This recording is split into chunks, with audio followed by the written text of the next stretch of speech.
various colleges and schools, ladies and gentlemen who have joined us live on YouTube channel from different parts of the world. Assalamu alaikum wa rahmatullahi wa barakatuh.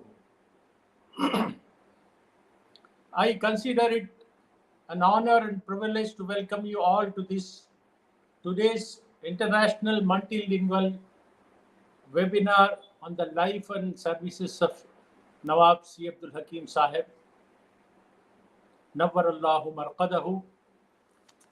This webinar is being jointly conducted by IOS, that is Institute of Objective Studies, New Delhi, OMIET, that is Organization of Muslim Educational Institutions and Associations of Tamil Nadu, and C. Abdul Hakim Autonomous College, Malvisharam. Our media partners are Global Tamil Muslims based in USA. We are thankful to them. To commence the day's proceedings, I invite Brother Hafiz Amirul Hassan to recite a few verses from Holy Quran. Hafiz, yes, Amirul Hassan, please. أعوذ بالله من الشيطان الرجيم. بسم الله الرحمن الرحيم. هو الله الذي لا إله إلا هو عالم الغيب والشهادة هو الرحمن الرحيم. هو الله الذي لا إله إلا هو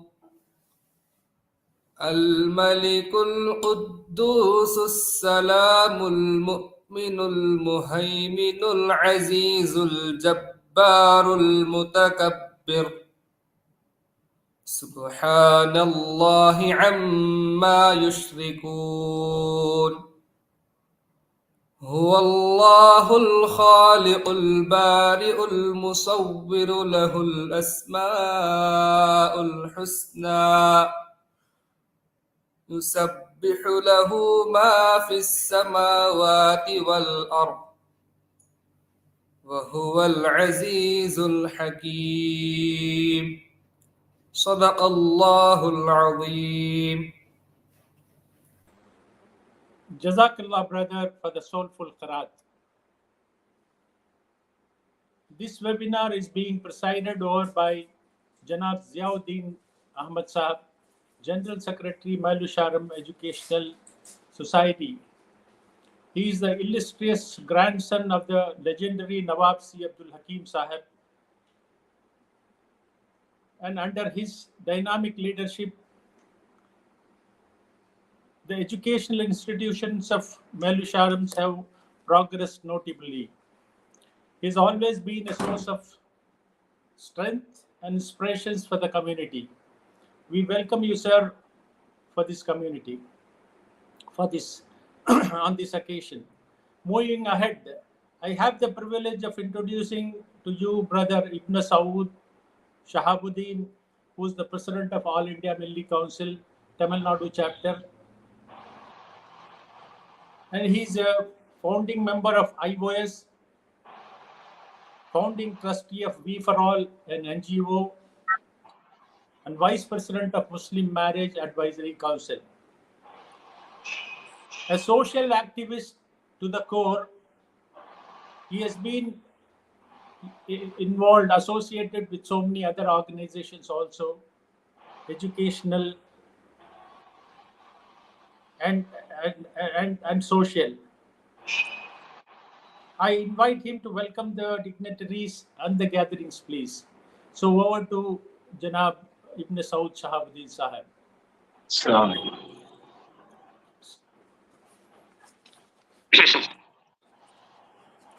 Bismillah ar-Rahman ar-Rahim. Nahmaduhu nusalli ala rasulihil kareem. அளவற்ற அருளாளனும் நிகரற்ற அன்புடையவனும் ஆகிய இறைவனின் திருநாமத்தால் ஆரம்பம் செய்கிறேன். புகழ் அனைத்தும் இறைவனுக்கு. சாந்தியும் சமாதானமும் எம்பெருமானார் ஸல்லல்லாஹு அலைஹி வஸல்லம் அவர்கள் மீதும் அவர்கள் குடும்பத்தார் மீதும் தோழர்கள் மீதும் நல்லடியார்கள் மீதும் நம் யாவர் மீதும் உண்டாவதாக. அன்பார்ந்த அல்லாஹ்வின் நல்லடியார்களே, அஸ்ஸலாமு அலைக்கும் வரஹ்மத்துல்லாஹி வபரகாத்துஹு. அல்ஹம்துலில்லாஹ், அல்லாஹ்வுடைய மிக பெரும் கருணை. இன்று நாம் ஒரு பெரிய ஆளுமை, பல பேருக்கு அறிமுகம் இல்லாத ஒரு ஆளுமை. ஏனென்றால் அவர்களை பற்றி நாம் படிக்கும்போது தான் இவ்வளோ பெரிய ஆளு நம்ம நம்ம நம்ம நம்மளுடைய முந்தைய காலத்தில் வாழ்ந்திருக்கிறாங்க, இவ்வளோ பெரிய வேலையை செஞ்சிருக்காங்கிறது போது அவங்களுடைய புக்கை பற்றி படிக்கும்போது தான் தெரிஞ்சிச்சு. இருந்தாலும் எங்களுக்கு அறிமுகமானது ஜியாவுதீன் சாப் அவர்கள், ஜியாவுதீன் அஹமது சாஹிப் அவர்கள் எங்களுடைய ஓமியத்தினுடைய உதவி தலைவராக இருக்கிறாங்க. மாஷா அல்லாஹ், ரொம்ப சிறப்புக்குரிய ஒரு மனிதர். எங்க சென்னையில் இருக்கக்கூடிய ஓமியத்தினுடைய வளாகத்தை, புதுக்கல்லூரி வளாகத்தில் கட்டி கொடுத்தவர்களும் அவர்கள் தான். இந்த மாதிரி பல பிலாந்தரபிக் ஆக்டிவிட்டீஸ்ல அவங்க நிறைய ஈடுபட்டு இருக்கிறாங்க. முதலாக சி அப்துல் ஹக்கீம் அவர்களை பத்தி தெரியறதுக்குள்ள வாய்ப்பு எனக்கு சித்திக் சாராய் மூலமா தான் கிடைச்சிச்சு. நாங்க மாணவர் பருவத்துல நிறைய பேர் வருவாங்க, டெலிகேட்ஸ், டெல்லியில இருந்து எல்லாம் தங்குறதுக்கு. இப்போ இடங்கள் பார்க்கும்போது இப்போ ஸ்டேஷனுக்கு பக்கத்துல சித்திக் சராய். அப்போ இந்த சித்திக் சராய் யாரு கட்டினாங்கன்னு கேட்கும்போது தான் சி அப்துல் ஹக்கீம் சாப். இப்போ அவர்களை பத்தி ஓரளவு அந்த நேரத்துல நம்ம கேள்விப்பட்டோம். அதுல முக்கியமான 2-3 விஷயம் எனக்கு தெரிஞ்சது. சி அப்துல் ஹக்கீம் இந்து முஸ்லீம் ஹைஸ்கூல், அந்த மூர் ஸ்ட்ரீட்ல, ஏன்னா நாங்கெல்லாம் மண்ணடியில இருந்தோம் அந்த டைம்ல, அந்த ஸ்கூலை பத்தி கேள்விப்பட்டோம். அதுக்கப்புறம் ட்ரிப்ளிகேன்ல உள்ள முஸ்லீம் ஹைஸ்கூல். இந்த 3 தான் நம்மளுக்கு தெரியும். இப்போ அதுக்கு பிறகுதான் அவங்களுடைய லைஃப் ஹிஸ்டரியை படிக்க போகும்போது மாஷா அல்லாஹ், இவ்வளோ பெரிய ஆளுமை நம்ம மத்தியில வாழ்ந்து மறைந்திருக்கிறார்கள், இதை நம்ம மக்களுக்கு கொண்டு செல்ல வேண்டும் என்ற அடிப்படையில தான் இந்த ப்ரோக்ராம் ஏற்பாடு செய்யப்பட்டிருக்கிறது. அவர்களை பத்தி படிக்கும்போது ரொம்ப ஆச்சரியப்படக்கூடிய விஷயம். ஏன்னா 1863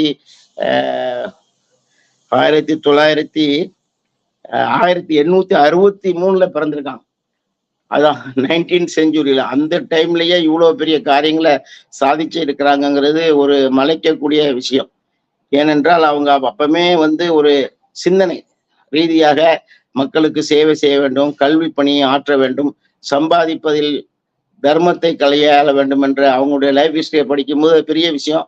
அதை பத்திலாம் எனக்கு பின்னால வரக்கூடிய பேச்சாளர்கள் உங்கள்கிட்ட சொல்ல இருக்கிறாங்க. ஒரு சில விஷயங்களை மட்டும் நான் சொல்லி அதுக்கு பிறகு இன்ஸ்டிடியூட் ஆஃப் ஆப்ஜெக்ட். இப்போ அவங்ககிட்ட நான் பார்த்தது அவ்வளவு சுறுசுறுப்பா இயங்கி இருக்கிறாங்க. காலையில 3 மணிக்கே எந்திரிச்சு ஆபீஸுக்கு போயிடுவாங்க. போய் அங்க உள்ள லெட்டர்ஸ் எல்லாம் பார்த்துட்டு 7 மணிக்கு பெரிய மேட்டுக்கு, அப்போ அவங்களுக்கு அந்த ஆபீஸ் மூர் ஸ்ட்ரீட்ல தான் இருக்கு. 7 மணிக்கு பெரிய மேட்டு மார்க்கெட்ல வந்த தோள்களை, முக்கிய நல்ல தோள்கள்லாம் அவங்க வாங்கிட்டு வந்துருவாங்க. அதுக்கு பிறகுதான் ஆங்கிலேய கம்பெனி, பிரிட்டிஷ் கம்பெனிக்காரங்க இங்க இருந்தாங்க இல்லையா, அப்போ கிழக்கு இந்திய கம்பெனியுடைய ஆட்சி தான் நடந்துட்டு இருந்துச்சு. அப்போ அவர்கள்லாம் மார்க்கெட்டுக்கு போகும்போது நல்ல தோள்கள் கிடைக்கிறது இல்லை.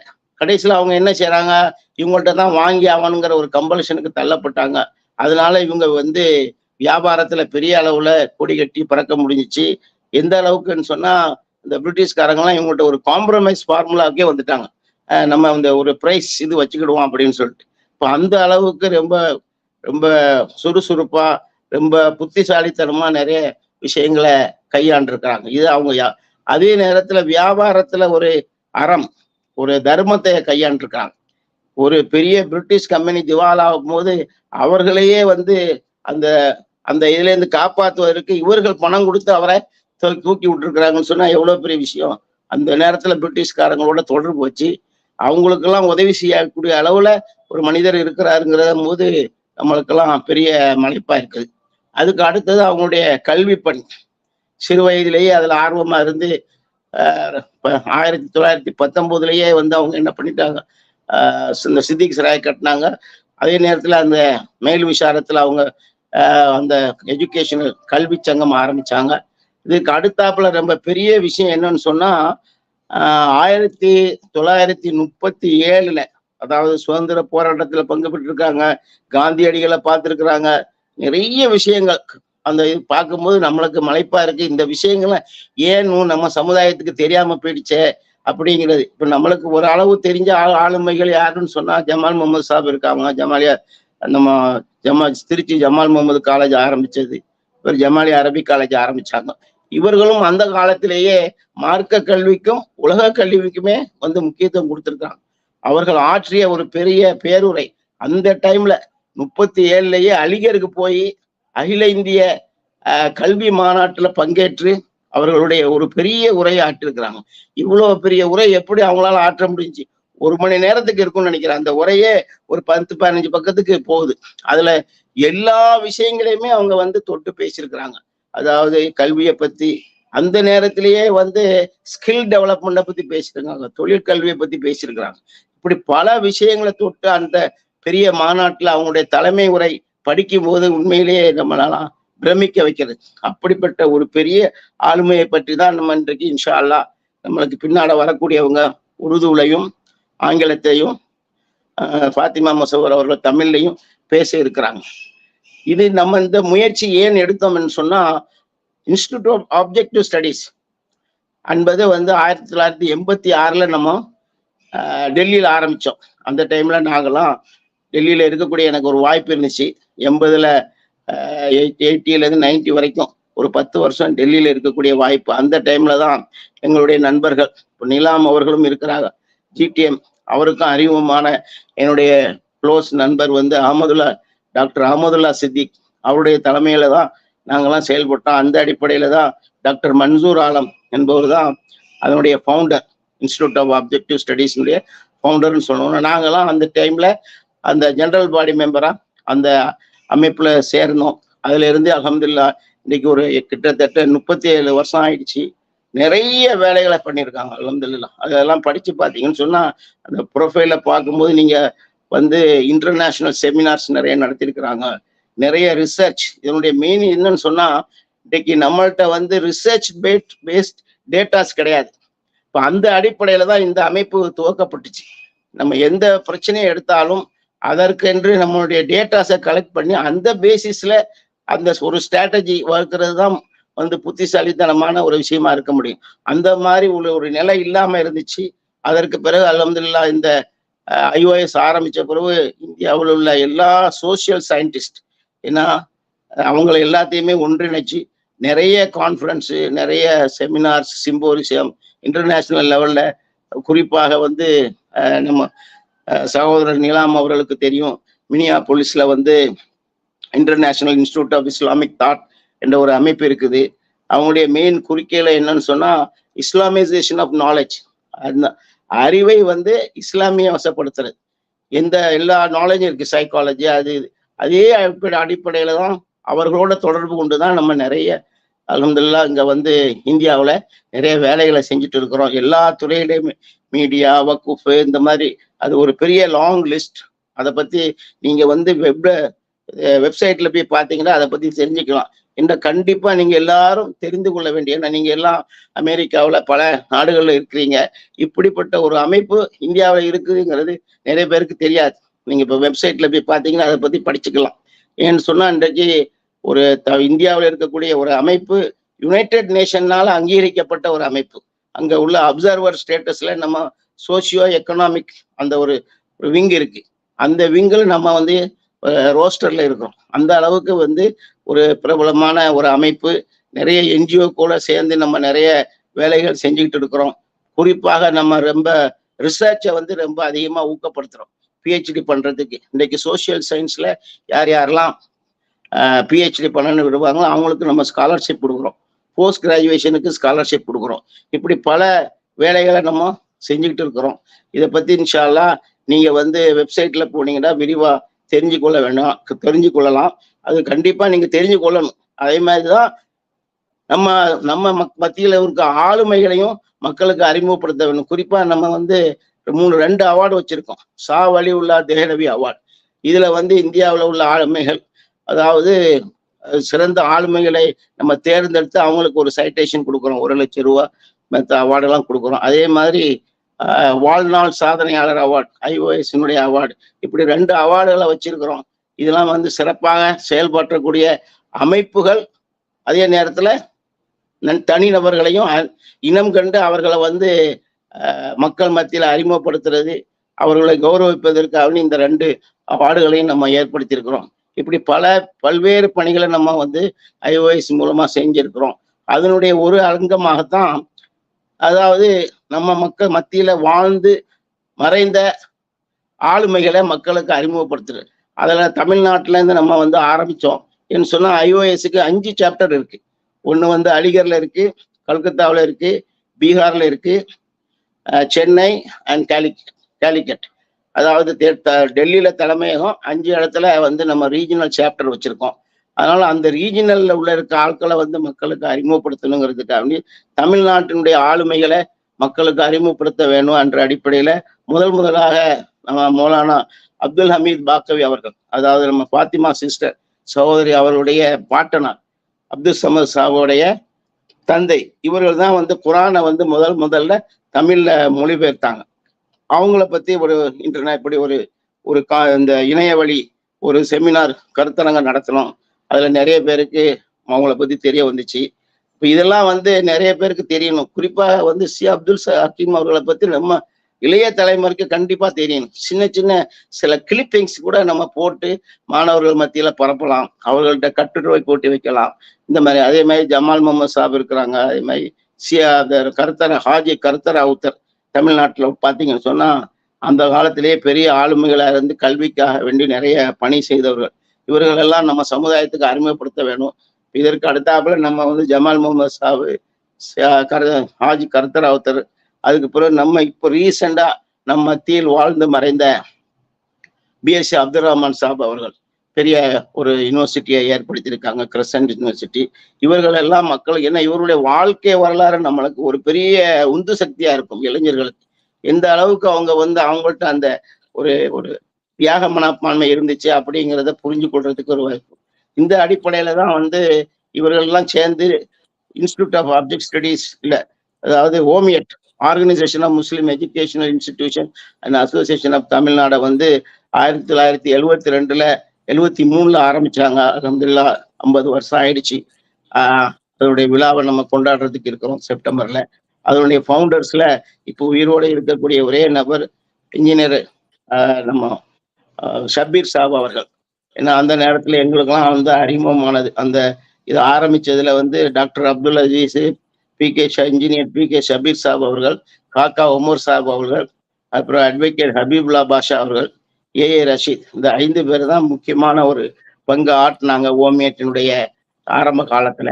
அது இன்றைக்கு வந்து இடையில தொய்வுகள் விழுந்தாலும் இப்போ அவர் நம்ம ஆடிட்டர் கலீலுல்லா சாப் அவருடைய தலைமையில இன்றைக்கு சிறப்பா இயங்கிட்டு இருக்கு.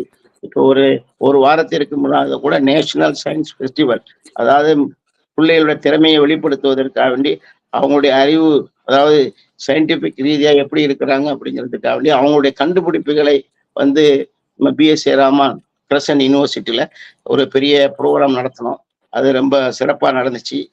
அதே மாதிரி அப்துல் ஹக்கீம் காலேஜ் ஒரு பேரும் சேர்ந்துதான் இந்த இதை நடத்துறோம். இதுல நம்மளுடைய குளோபல் தமிழ் நம்ம நிலாம் அவர்கள் இதற்கு ரொம்ப உறுதுணையா இருந்து இதை வந்து நடத்துவதற்கு உதவி செய்ததற்கு அவர்களுக்கு நன்றியை தெரிவித்துக் கொள்கிறேன். மேலும் இத்தோடு என்னுடைய உரையை நிறைவு செய்கிறேன். வாஹிரு தவானா அனில் அல்ஹம்துலில்லாஹி ரப்பில் ஆலமீன். Jazakallah, brothers Ibn Saud. Jazakallah for your introduction of IOS, that is Institute of Islamic Study, Islamic IOS and OMIET and C. Abdul Hakim College. You have talked freely about the personality of Janab Nawab C. Abdul Hakim Sahab, and you have given a brief introduction about it. Of course, the distinguished speakers will be talking more about his life and achievements and services to the community, inshallah. Now, ladies and gentlemen, human history is the record of human progress. It's a compendium of aims and aspirations, ambitions and achievements of great men and women who thought differently and acted differently, lives of great men are the beacons of light and guidance for all of us. Today we have assembled here to remember one such great personality, that is Nawab C. Abdul Hakim Sahib, an educationist of national stature, a philanthropist of unprecedented reputation, a gifted orator, an illustrious benefactor of society, and a business magnate. All put together, yes, we are talking about Nawab C. Abdul Hakim Sahib, who was an epitome of courtesy, grace, simplicity, integrity, devotion, and many more of such noble traits.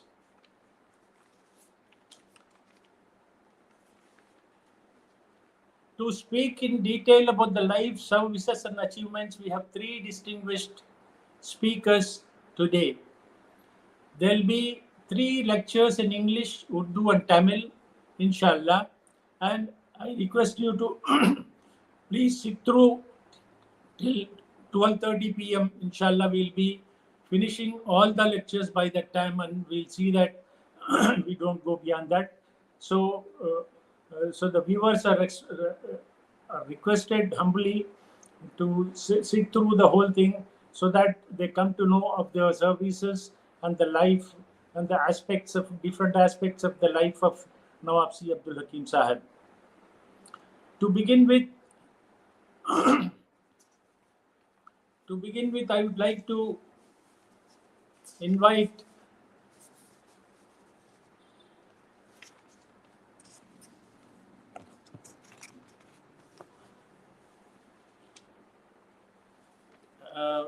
sorry, I'm very sorry. The English lecture will be given by Professor D. Abul Fazal Sahib, who's the head of the Department Islamia College, Waniambadi, inshallah. He has many honors and awards to his credit. Recently, Alhamdulillah, in 2023, he attended many seminars as a resource person in SDNB Vaishnav College for Women, Government Arts College, Tiruvannamalai, Justice Bashir Ahmad Saeed College for Women in Chennai, and C. Abdul Hakim College, Visharam, and attended many seminars before that. Since 2010, he has been attending several seminars and presenting papers. He holds membership in South Indian History Congress, Indian History Congress, and Tamil Nadu History Congress. He has presented, Alhamdulillah, 11 journal articles, 2 book chapters, and 17 conference proceedings. Now, may I request humbly Professor Abul Fazal to take over, please. Assalamu alaikum to one and all. I thank Almighty Allah for giving me this day. I have been very anxiously waiting for this day. I have always wanted to talk about Nawab C. Abdul Hakim Sahib, how great a person he is, and how we have forgotten him, and what are the ways by means of which we can promote his legacy. I have always wanted to talk about that, and this is a great opportunity for me. It's a day which I have been waiting for many years together. I thank Professor Dr. Yasir Saab from Urdu Department of C. Abdul Hakim College, Mel Visharam, for remembering me when a speaker was required to speak in English on this subject. I thank Dr. Sajid Saab, Principal of C. Abdul Hakim College, for approving me as a speaker in this webinar. I deem it a great pleasure to be a co-speaker along with Dr. Sajid Saab, along with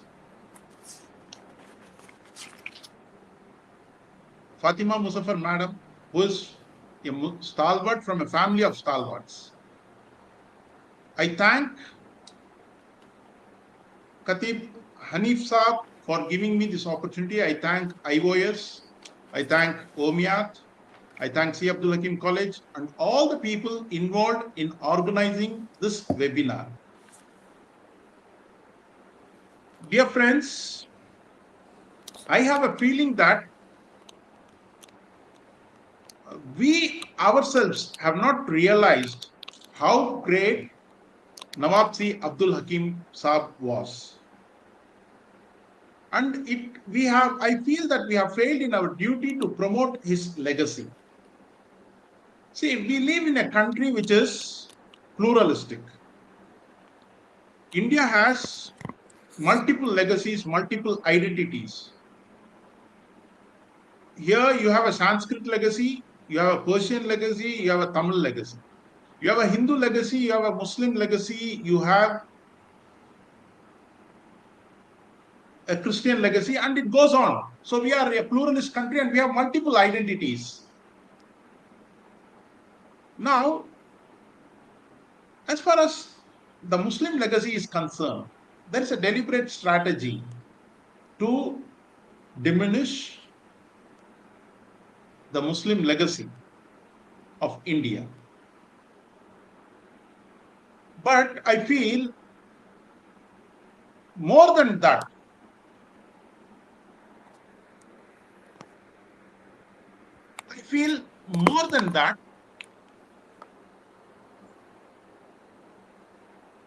it is our failure to promote our own legacy that has made India devoid of its Islamic legacy, I believe. See, we have failed in our duty. See, in a country where you have a plural identity, what should happen is we need to promote our own legacy and we need to convincingly convince others to acknowledge our heritage, our legacy, our contribution to this country. Now, when it comes to Nawab C. Abdul Hakim Saab, have we documented the life of Nawab C. Abdul Hakim Saab? Yes, we have documented it.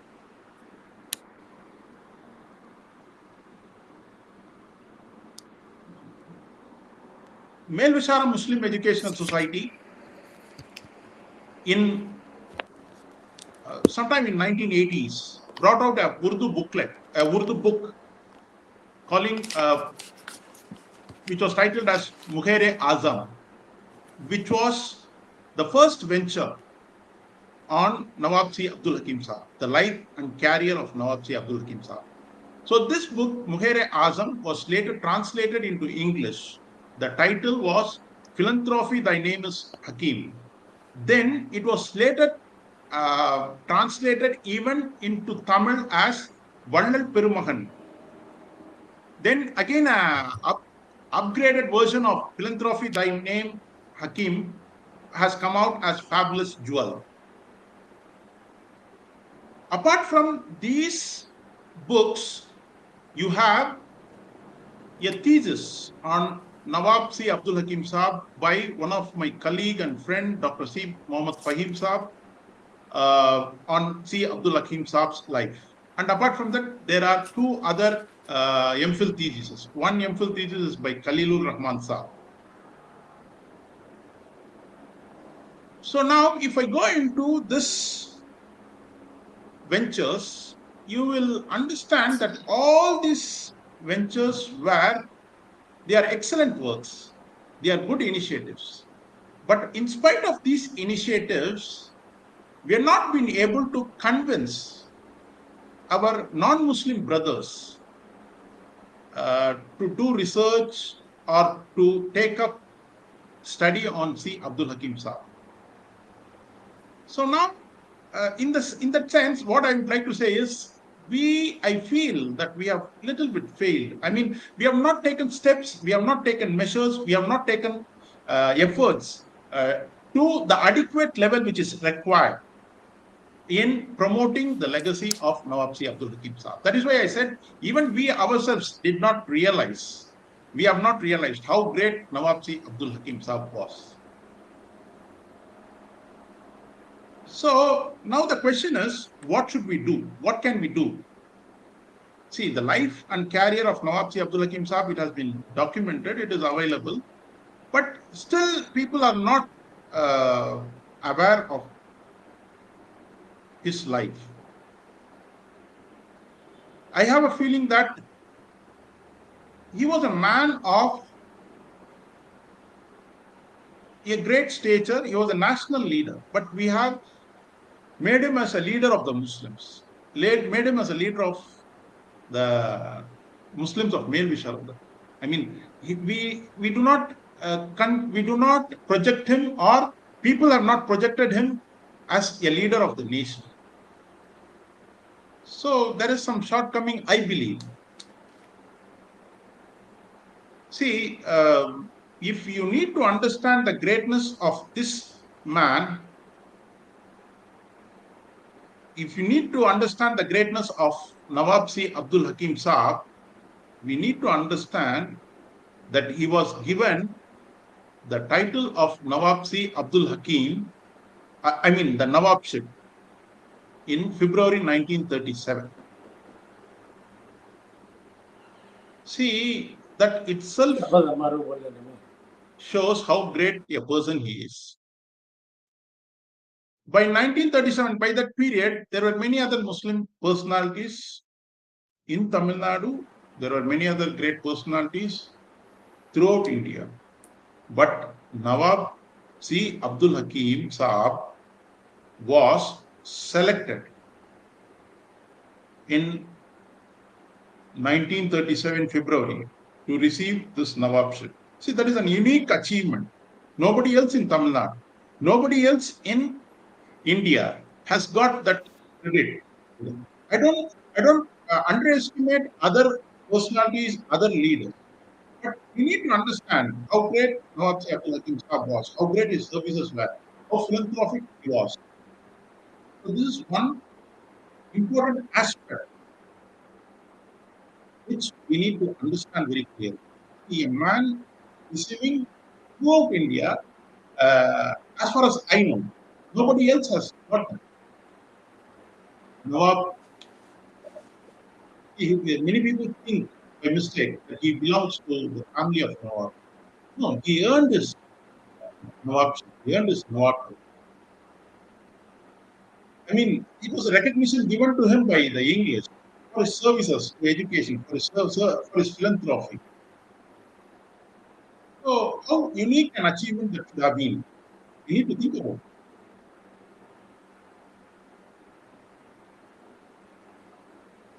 Now, next, in January 1939, Iman, a paper from Lahore,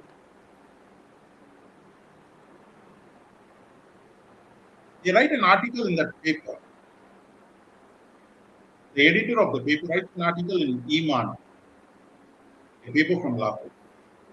He says 1938 is an year, not a fortunate year for the Muslims of the world. And he says, I say this because in this year, we have had the death of great Muslim leaders. And he lists 4 people. The first one is Mustafa Kamal Pasha Atar. The second one is Dr. Allama Iqbal. The third one is Maulana Shaukat Ali Khan. The fourth one is Nawab C. Abdul Hakim Saab. So, the paper, Iman, coming from Lahore, places Nawab C. Abdul Hakim Saab along with, on the same pedestal, along with Mustafa Kamal Pasha Saab of Turkey, Dr. Allama Iqbal Saab,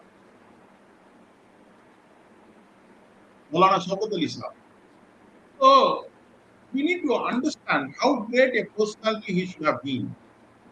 A leader, such a great leader. I mean, he had a world status. He is equated with leaders of the world. He is equated with the leaders of the nation, national level leaders. But today, the Tamil Muslim community does not remember him. If I am right, uh, apart from Mel Visharam, apart from this North Arcot district, it's not a common name. Nawab C. Abdul Hakim Sabah is not a common name. See, you need to understand his greatness, as Ibn Saud pointed out. He was the president of the All India Muslim Educational Conference during the Golden Jubilee. You know, we all know what is All India Muslim Educational Conference. If India has these many Muslim educational institutions, it is because of All India Muslim Educational Conference. It was an organization founded by Sir Syed Ahmad Khan. It was founded in 1886. And in 1937, so this conference, All India Muslim Educational Conference, was an annual event where they would organize national level conferences, national level conventions in which hundreds of people would gather together to discuss about the Muslim education. So from 1886, every year the conference would hold its meeting.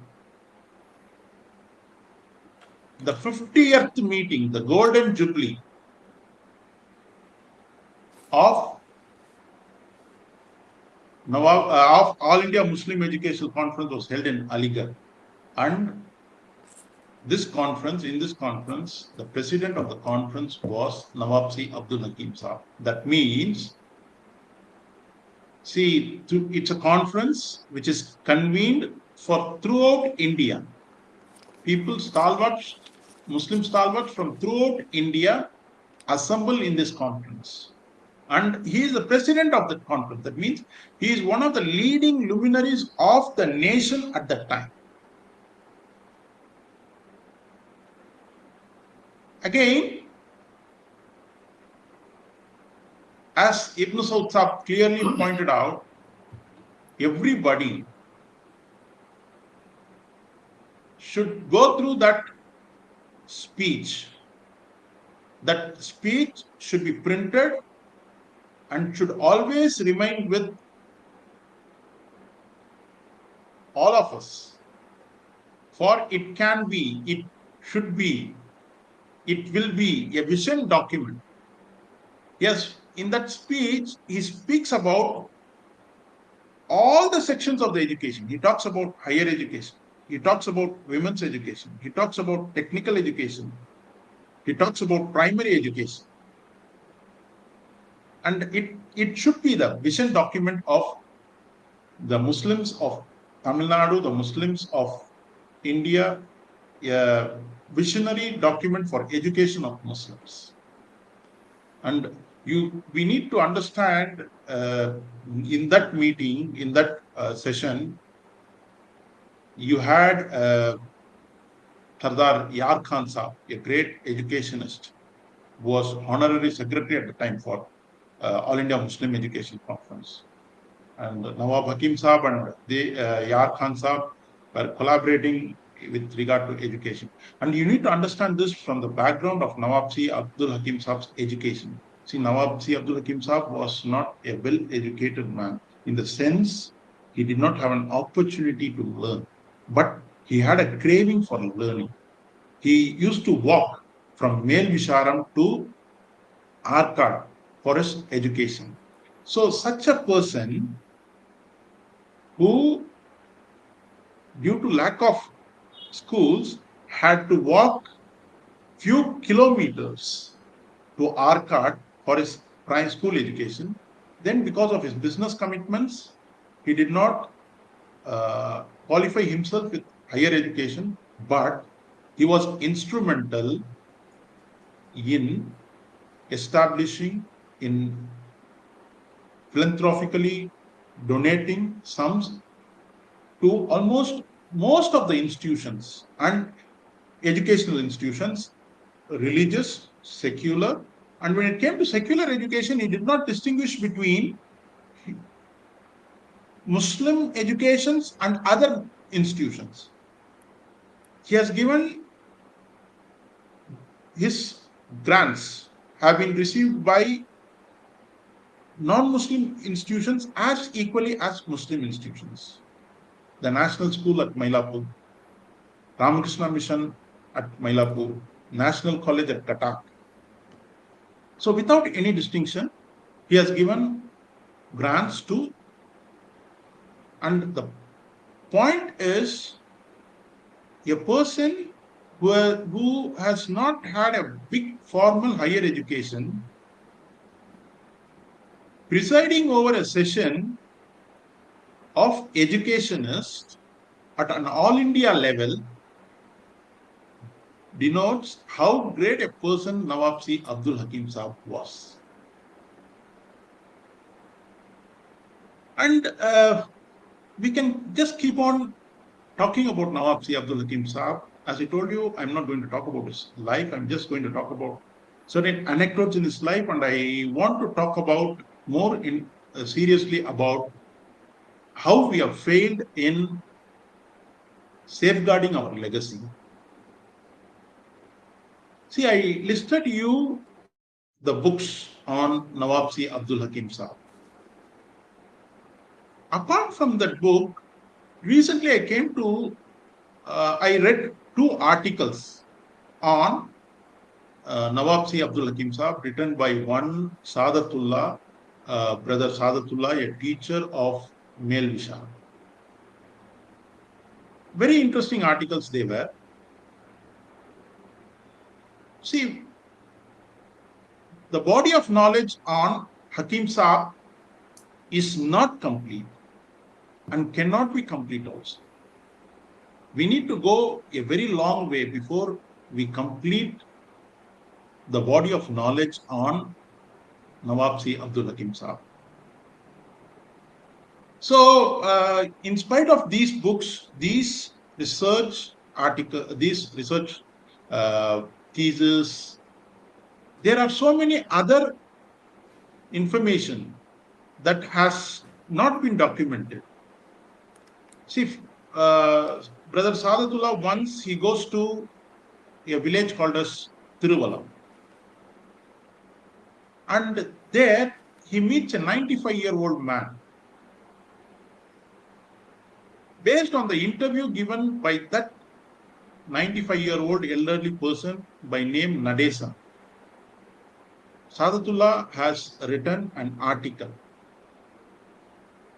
And according to that 95-year-old man, he has seen, he has witnessed Nawab-Si Abdul Hakim Saab as a teenager. So he, Nadesanar recites or tells how Nawab-Si Abdul Hakim Saab came to Thiruvalam to establish a bridge that connects Thiruvalam with the bridge across Ponnai River to connect Thiruvalam with the main town. I mean, without that bridge, it will be very difficult for people of Thiruvalam to come to the Chennai-Bangalore highway. So, this Nadesanar saw, he tells that in Thiruvalam, the first formal school was established by Nawab-Si Abdul Hakim Saab. Nawab-Si Abdul Hakim Saab gave 5,000 rupees to purchase a building in which was established the C. Abdul Hakim Higher Elementary School. And unfortunately,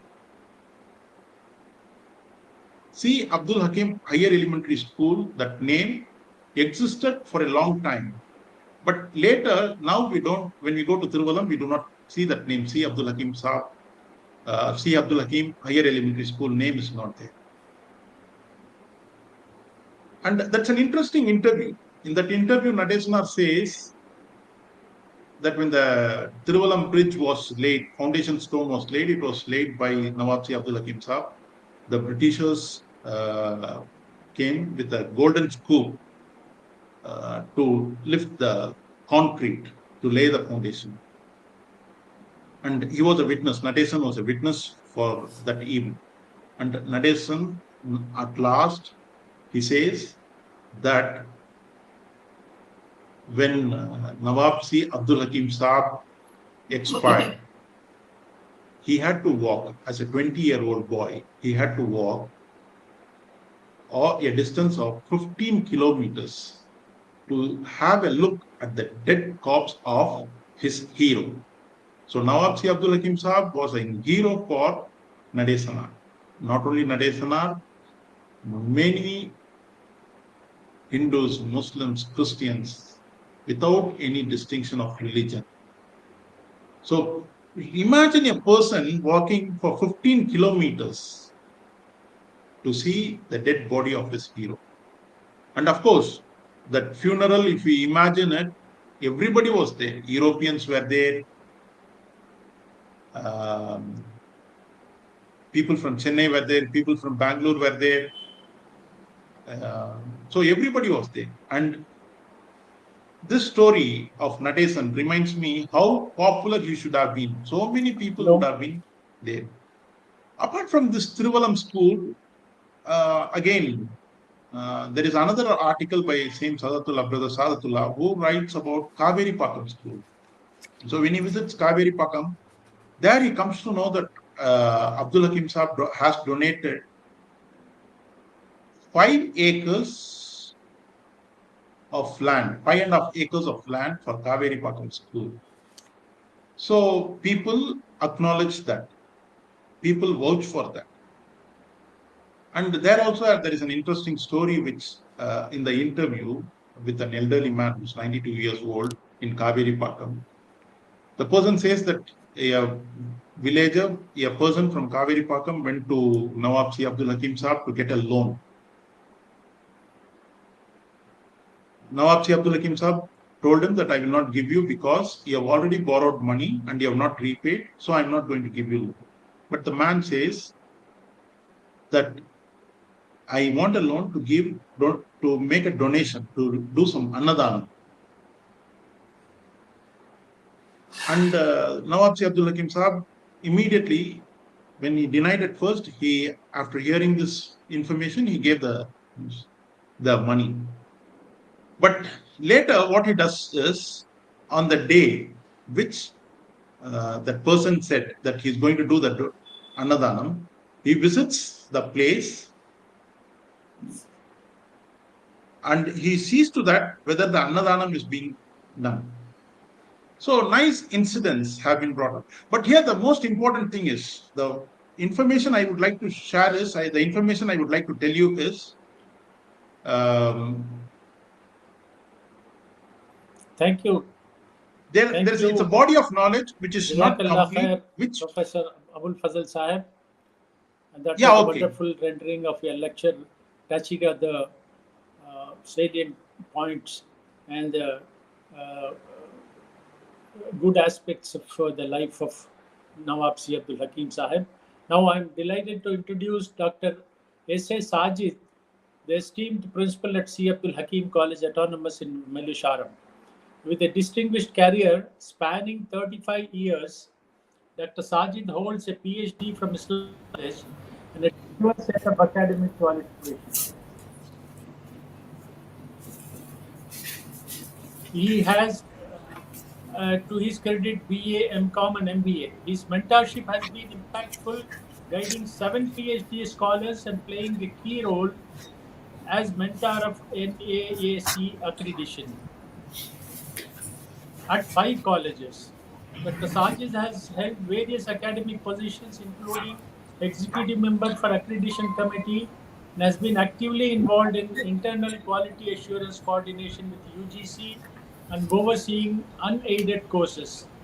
His research contributions are significant, with 7 international journal publications and inclusion in the UGC care list.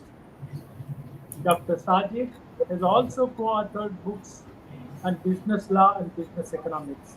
A seasoned principal in national and international conferences, Dr. Sajid has also officiated as a resource person and delivered keynote addresses. His commitment to academic growth extends to active participation in various workshops. Dr. Sajid's contribution have been duly recognized with awards such as Best Educational Awards by the International Business Council, the Gem of Asia Education Excellence Award, and the Principal of the Year 2021 Award by GERC. Notably, he has also been honored with the Educational Conclave Award 2023. So now I would request him to, inshallah, he will be speaking in Urdu. तो कुछ खुमरियों को याद हैं, कुछ बुलबुलों को हिफ्स, कुछ खुमरियों को याद हैं, कुछ बुलबुलों को हिफ्स, आलम में टुकड़े टुकड़े तेरी दास्तां के हैं, शाहराह हयात पर जिन जयालों के नक़ूश पासफ़ हैं, वो सदियों तक आने वाली नस्लों के लिए नई मंजिलों की तरफ रहनुमाई करते रहेंगे। अहदाफ का तयन, उन्हें पाने का यकीन, अज़्म, इस्तक़लाल, ये वो औसाफ हैं जो हमारे असलाफ की ज़िंदगियों में मिलते हैं।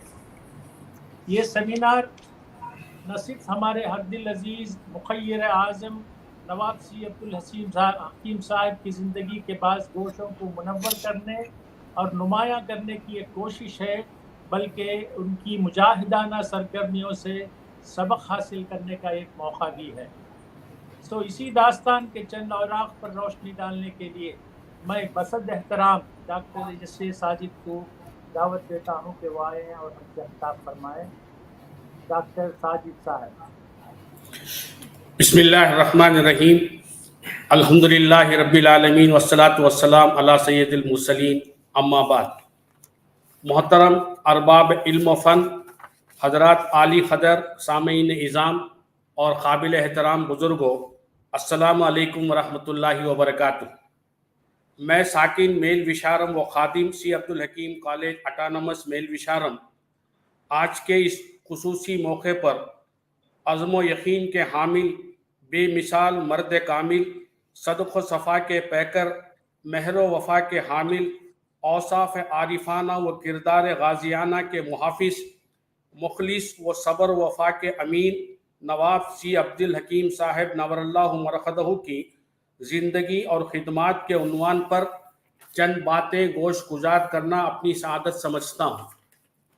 मैं इंस्टीट्यूट ऑफ ऑब्जेक्टिव स्टडीज़ का बेहद ममनून व मशकूर हूँ कि उन्होंने ओमियत और सी अब्दुल हकीम कॉलेज मेल विशारम के इश्तराक से एक मल्टीलिंगुअल बैनुल अक़वामी वेबिनार का इनेकाद किया है। मैं इन इदारों के मुंतज़मीन का तहे दिल से शुक्रगुजार हूँ। नवाब सी अब्दुल हकीम साहब ने जिस घराने में अपने आँखें खोली, उसका माहौल दीनी व मजहबी था। तिजारत के साथ साथ दीन और अहल दीन से खुसूसी लगाव था। माँ बाप और माहौल का असर नवाब साहब पर खूब हुआ। वालिदैन की मोहब्बत आपके दिल में कूट कूट कर भरी थी। इसी मोहब्बत की बिना पर जब मद्रास में आपने सिद्दीक़ सराय तामीर की, यानी सराय तामीर की, तो उसका नाम सिद्दीक़ सराय रखा। ये उनके वालिद का नाम है। न सिर्फ बचपन में बल्कि सन शऊर को पहुँचने के बाद भी जब किसी को तकलीफ़ या मुसीबत में पाते तो रंजीदा होते। आपको नेक सोहबत बड़ी पसंद थी। मैं जनाब हाफिज़ अब्दुल रज़्ज़ाक़ साहब बाखवी रायचोटी मरहूम का ममनून व मशकूर हूँ कि उन्होंने नवाब सी अब्दुल हकीम साहब की हयात और ख़िदमात पर एक मुश्तमिल किताब उर्दू ज़बान में मुखय्यर आज़म के नाम से मंजर आम पर लाए। उन्होंने उनके नवासे जनाब अब्दुल हमीद जमील साहब की मदद और उनके फ़र्जंद अर्जुमन जनाब चाकवाई ज़ियाउद्दीन अहमद साहब, जो मेल विशारम मुस्लिम एजुकेशन सोसाइटी के इस वक्त जनरल सेक्रेटरी हैं और इस वेबिनार के प्रेसिडेंट भी हैं, उन्होंने इन दोनों की मदद से नवाब साहिब की तारीख़ को एक किताब में बंद कर दिया, جس کی وجہ سے الحمدللہ آج ہم لوگوں کو ان کی تاریخ اور ان کے اوصاف اور ان کی خدمات بیان کرنے کے لیے بڑی آسانی محسوس ہو رہی ہے۔ عزم و یقین کے حامل عبدالحکیم صاحب، بے مثل مرد کامل عبدالحکیم صاحب، جن کی حیات یقیناً ایثار کی کہانی، عرض دکن پہ ہوگا شاید ہی ان کا ثانی۔ نواب سی عبدالحکیم صاحب کے آبا و اجداد کا وطن ضلع تنجاور تھا۔ آپ کے دادا غلام محی الدین صاحب اپنا اصلی وطن چھوڑ کر کلوے میں قیام کیا، جو وشارم سے 24 کلومیٹر دور پر واقع ہے۔ انہوں نے وہاں بڑا اثر و رسوخ پیدا کیا۔ ان کے والد ماجد سی صدیق حسین صاحب کیل وشارم کو اپنا مسکن بنا لیا، اور یہیں سن 1860 میں نواب سی عبدالحکیم صاحب پیدا ہوئے۔ اس زمانے میں وشارم کے اندر کوئی منظم طریقے سے تعلیم کا انتظام نہیں تھا۔ آپ کو علم کا بے حد شوق تھا۔ جس زمانے میں آپ نے حکیم صاحب نے ہوش سنبھالا، اس وقت تعلیم بہت مہنگی تھی، انگریزوں کا راج تھا، اور انہیں ہندوستانیوں کو تعلیم یافتہ بنانے میں کوئی دلچسپی نہیں تھی۔ نواب سی عبدالحکیم صاحب علم کا شوق لیے روزانہ وشارم سے آرکاٹ جاتے تھے، جو یہاں سے 5 کلومیٹر دور ہے۔ اس زمانے میں سفر کے لیے کوئی آسان اور انتظام نہیں تھا۔ علم حاصل کرنے کے لیے آپ نے بڑی تکلیفیں اٹھائیں، اور یہی وجہ ان کو تعلیم کی اہمیت، اور آپ نے تعلیم کی ترقی کے لیے اپنی دولت کا بیشتر اور وافر حصہ خرچ کر دیا۔ آپ کی کمسنی میں والد کا سایہ سر سے اٹھ گیا تھا۔ والد صاحب کے انتقال کے بعد نواب صاحب اپنے چچا سی عبدالرزاق صاحب کے تجارت میں شریک کار ہو گئے۔ وہ آپ کو بے حد چاہتے تھے۔ چچا نے اپنی بڑی صاحبزادی جناب کلثوم بیگم صاحبہ سے آپ کا نکاح کرا دیا، جو نہایت نیک دل اور وفاشار تھی۔ 1890 عیسوی میں نواب صاحب نے اللہ کے بھروسے پر مدراس مور اسٹریٹ میں اپنی خاص تجارت شروع کی۔ آپ نے اپنی خداداد تاجرانہ صلاحیتوں کی بدولت بہت ہی کم عرصے میں ایک اعلیٰ مقام حاصل کر لیا۔ بڑے بڑے ہندوستانی تاجر بلکہ یورپ کے اعلیٰ تاجر بھی آپ کا لوہا ماننے لگے، اور انہوں نے نواب صاحب کو اپنا لیڈر اور استاد تسلیم کر لیا۔ ان کی تجارت میں کامیابی کا راز، میں ان کی تجارت میں کامیابی کا راز بتانا چاہتا ہوں۔ وہ سب سے پہلے یہ تھا کہ آپ سویرے اٹھتے تھے، 3 بجے سویرے نیند سے بیدار ہو کر اپنے آفس چلے جاتے، اور وہاں تار اور کاغذات سے فارغ ہو کر 7 بجے سویرے مدراس کے منڈی بازار کار کے ذریعے سے چکر لگاتے، اور بیشتر اچھا مال جو چمڑا وہاں دستیاب ہوتا تھا اسے خرید لیتے تھے۔ انگریز فرموں کے ایجنٹ دن کے 10 بجے مال کی تلاش میں بازار پہنچتے تو انہیں بہت کم مال ملتا۔ آخر مجبوراً وہ نواب سی عبدالحکیم صاحب سے اپنی تجارت کو پورا کرنے کے لیے، مال حاصل کرنے کے لیے مجبور ہو جاتے تھے۔ لیکن آج ہمیں افسوس کے ساتھ یہ کہنا پڑ رہا ہے کہ آج ہماری ملت کے نوجوان رات دیر تک فون میں مست رہ کر صبح دیر سے اٹھنے کے عادی ہوتے جا رہے ہیں۔ یہ سنت نبی صلی اللہ علیہ وسلم کے خلاف ہے۔ اللہ پاک ہمیں پھر سے سنت نبوی پر عمل پیرا ہونے کی توفیق عطا فرمائے، آمین۔ نواب سی عبدالحکیم صاحب کو کل 3 لڑکے اور 1 لڑکی تھی۔ پہلے سی عبدالسبحان صاحب، دوسرے لڑکے سی عبدالسلام صاحب، اور تیسرے عبدالباسط صاحب۔ ایک اکلوتی لڑکی آسیہ بی صاحبہ تھی۔ چونکہ ان کی ایک ہی لڑکی تھی، اس لیے بہت ہی لاڈ پیار اور ناز و نام میں انہوں نے ان کو پالا، اور آپ نے اپنی لڑکی کا نکاح رئیس التجار चाकवाई मीरान साहब के फर्जंद अर्जुमन चाकवाई अब्दुल साहब के साथ करा दिया। उन्हीं के वतन से जनाब यस्सुम अब्दुल जमील साहब मदुजिल्लाह आली पैदा हुए। 1930 सने हिजवी ये दिन नवाब साहब की ज़िंदगी का एक शानदार और यादगार दिन था। क्यों? इसलिए कि उनके नवासे जनाब चाकवाई अब्दुल जमील साहब का उसी दिन निकाह हुआ था। हिंदुस्तान की तारीख में 1875 सन ईस्वी के बाद जिन माया नाज हस्तियों ने मुस्लिम कौम के लिए अपने खिदमात के अनमन नखोश और मुरतब किए हैं, उनमें से चंद नाम ये हैं। अल्लामा इकबाल साहब, उन्होंने शायरी के ज़रिए से इस उम्मत की खिदमत की। मौलाना अबुल कलाम आज़ाद साहब, उन्होंने अपनी मुजाहिदाना ज़िंदगी और सहाफ़ती कारनामों से इस उम्मत को नवाजा। मौलाना सैयद सुलेमान अली नदवी, उन्होंने तजुर्बे इल्मी और तहरीर से इस उम्मत को संवारा। जनाब हकीम अजमल खान, उन्होंने खल्लाखाना तबीबत जो तबीब थे, उन्होंने इसकी वजह से इस उम्मत की बहुत बड़ी खिदमत की। और आखिर में जनाब नवाब सी अब्दुल हकीम साहब, उन्होंने फलाही खिदमात और सखावत व ईसार से इस पूरे इलाके को और पूरे जो है इस हिंदुस्तान को नवाजा है। ये 5 में से 4 शुमाली हिंदुस्तान से ताल्लुक़ रखते हैं और एक ही वाहिद शख्स हैं जो जनूबी हिंद से ताल्लुक़ रखते हैं।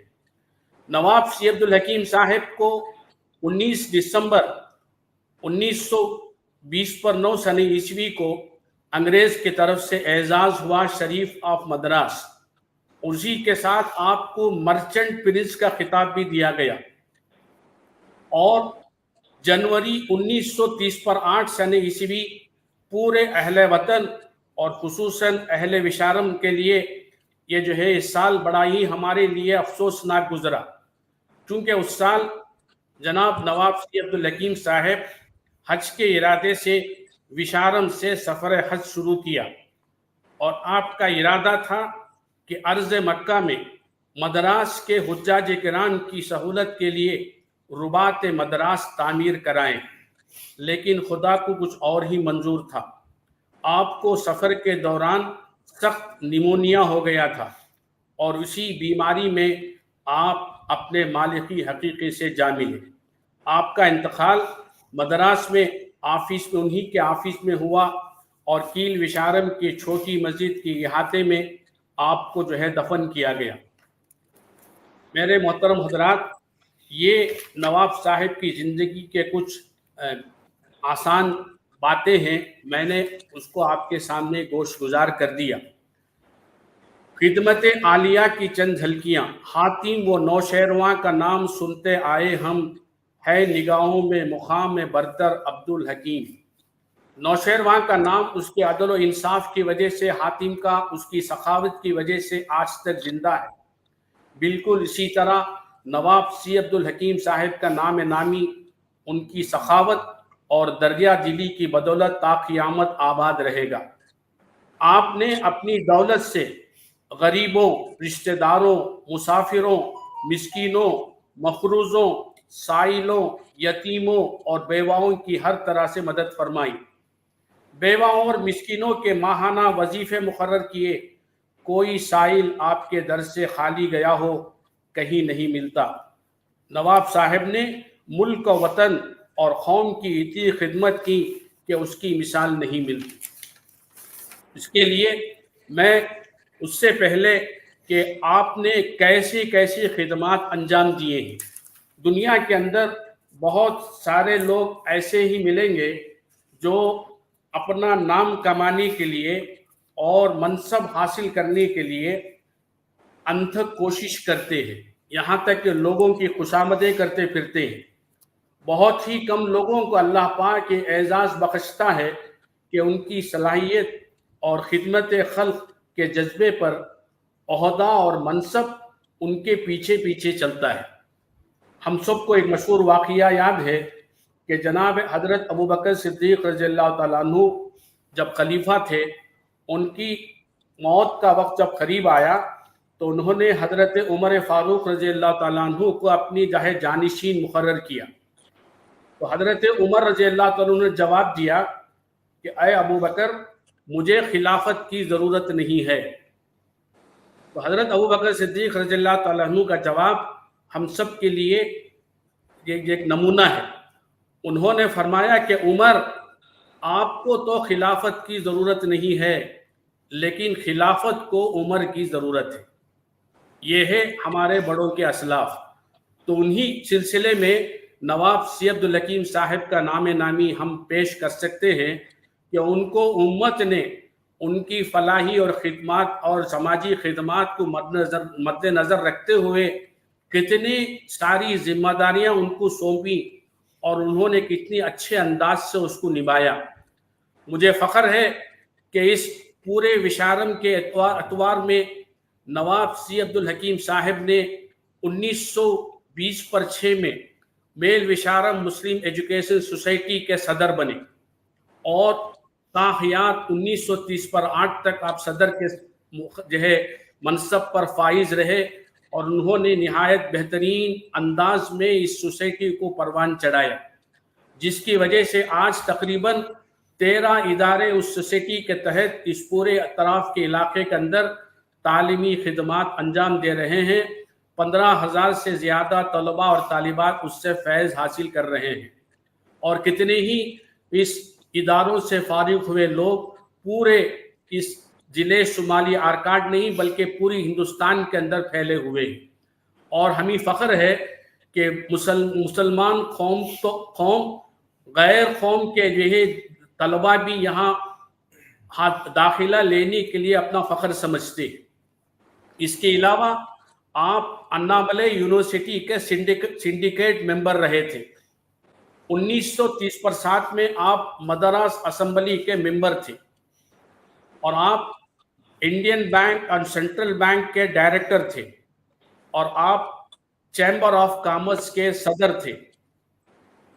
مسلم ایجوکیشنل ایسوسی ایشن آف سدرن انڈیا کے 1925 کے آپ صدر رہے ہیں. وانیمباڑی مسلم ایجوکیشن سوسائٹی کے وائس پریزیڈنٹ 1920 سے 1933 تک رہے ہیں. 1935 سے 1938 تک ان کی وفات تک آپ اس وی ایم ای سوسائٹی کے پریزیڈنٹ رہے ہیں. آپ دیکھیے اس کے علاوہ کئی سارے ایسے انہوں نے بڑی بڑی ذمہ داریاں نبھائی ہیں اور آپ کا لوہا لوگ مانتے رہے ہیں. اور جیسے آپ حضرات کو معلوم ہے کہ آل انڈیا مسلم ایجوکیشنل کانفرنس 2 مرتبہ شہر مدراس میں منعقد ہوا تھا. پہلا 1901 سن عیسوی میں اور دوسری مرتبہ 1927 سن عیسوی میں. 1901 سن عیسوی میں جب آل انڈیا مسلم ایجوکیشنل کانفرنس منعقد ہوا تو ہمارے پرانے مدراس پریسیڈنسی کے جتنے مسلمان بڑے بڑے تجار تھے، بڑے بڑے اہل دانشور وہاں اس وقت جمع تھے، تو انہوں نے اس بہت بڑی کار خیر کو سمجھا اور ہمارے پورے علاقوں میں انہوں نے چل پھر کر محنت کی اور جن کی وجہ سے جن کی کاوشوں سے آج ہم اپنے علاقوں میں بڑے بڑے مسلم ایجوکیشنل سوسائٹیز کا قیام ہم کو نظر آتا ہے. میں چند سوسائٹی کا ذکر کرنا یہاں ضروری سمجھتا ہوں، جس میں پہلے نمبر پر وانیمباڑی مسلم ایجوکیشن سوسائٹی کا قیام ہے. اس کے بعد میل وشارم مسلم ایجوکیشن سوسائٹی، اسی طرح آمبور مسلم ایجوکیشن سوسائٹی، اسی طرح مسلم ایجوکیشنل ایسوسی ایشن آف ساؤتھ انڈیا چنئی اور ساؤتھ انڈیا ایجوکیشنل ٹرسٹ SIET ٹرسٹ. جمال محمد کالج کے جو بانی تھے ترچی میں، انہوں نے اس پر محنت کی. صدقت اللہ اپا کالج ترنیلویلی. تو ان اداروں کا قیام اس زمانے میں اسی کانفرنس کا وہ وسیلہ تھا. اور جب 1927 میں دوسری مرتبہ یہ کانفرنس یہاں ہوا تو ان لوگوں کو بہت خوشی محسوس ہوئی کہ اس علاقے والوں نے اس ذمہ داری کو اچھی طرح نبھایا اور صوبہ مدراس یہ علم کا گہوارہ بن گیا.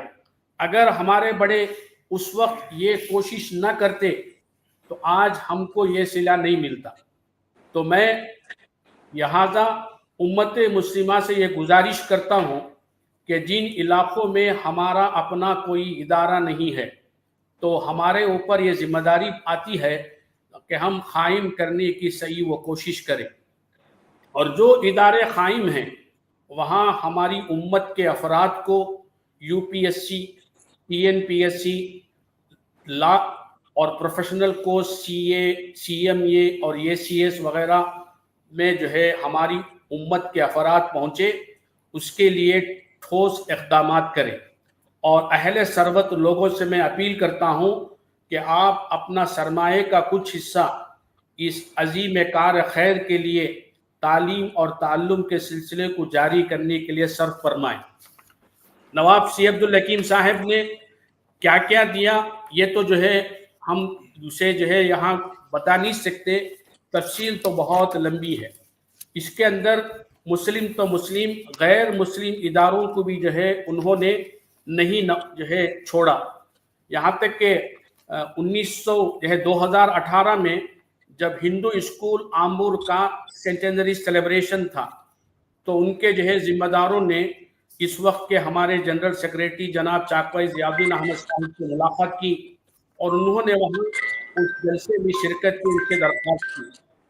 صدر صاحب, جنرل سیکریٹری صاحب کسی وجہ سے اس جلسے میں حاضر نہ ہو سکے تو ان کے فرزند ارجمند جناب عزت ابرار احمد صاحب جو سی عبدالحکیم کالج کے کرسپونڈنٹ, میں اور جناب ارشاد احمد صاحب ہیڈ ماسٹر اسلامیہ بائس ہائر سیکنڈری اسکول میل وشارم کو اس جلسے میں پہنچنے کا شرف حاصل ہوا.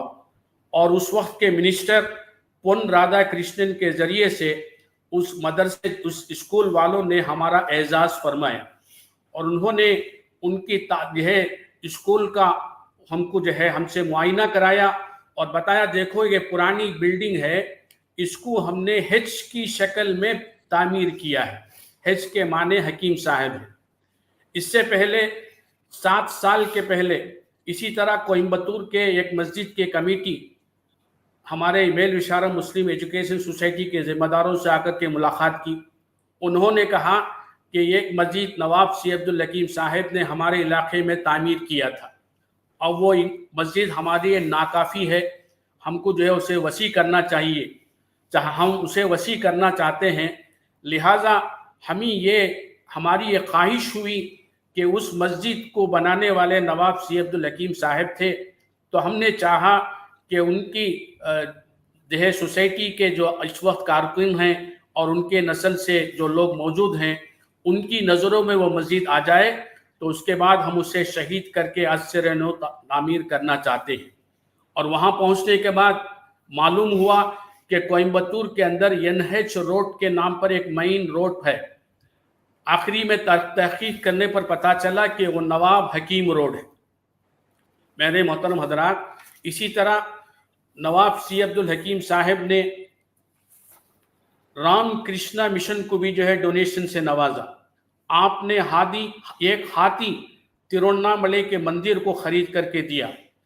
مسلم ہائر سیکنڈری اسکول ٹریپلیکن 1930/3 میں آپ نے اسے قائم فرمایا. چنتا دری پیٹ ہائر سیکنڈری اسکول مدراس, سی عبدالحکیم ہندو مسلم ہائی اسکول انگپا نائکن اسٹریٹ چنئی, سی عبدالحکیم مارکیٹ آمبور, سی عبدالحکیم مارکیٹ ٹریپلیکن ہائی روڈ چنئی, اور آپ کا عظیم کارنامہ صدیق سرائے مدراس. میرے محترم حضرات, اس کے علاوہ ایک لمبی فہرست ہے, میں آپ کا مزید جو ہے وقت لینا نہیں چاہتا ہوں. آپ نے صرف مدراس نہیں بلکہ میسور کی مسجد اعظم اور یتیم خانہ کو بھی کثیر مالی امداد فراہم فرمائی. مدرسے باقیات الصالحات اور دارالسلام عمر آباد کو بھی آپ ہمیشہ جو ہے اپنے فیض سے نوازتے رہے. صوبے اڑیسہ کے کٹک شہر کے نیشنل کالج کو اس زمانے میں 25,000 روپے کی مالی امداد فرمائی. تو میرے محترم حضرات, چند دنوں پہلے پاکستان کے ایک مشہور موٹیویشنل اسپیکر جس کی تقریر کو سننے کا مجھے موقع ملا کہ ان کی تقریر میں بہت ہی بااثر لوگ موجود تھے، تو انہوں نے اس موجودہ لوگوں سے 2 سوالات کیے.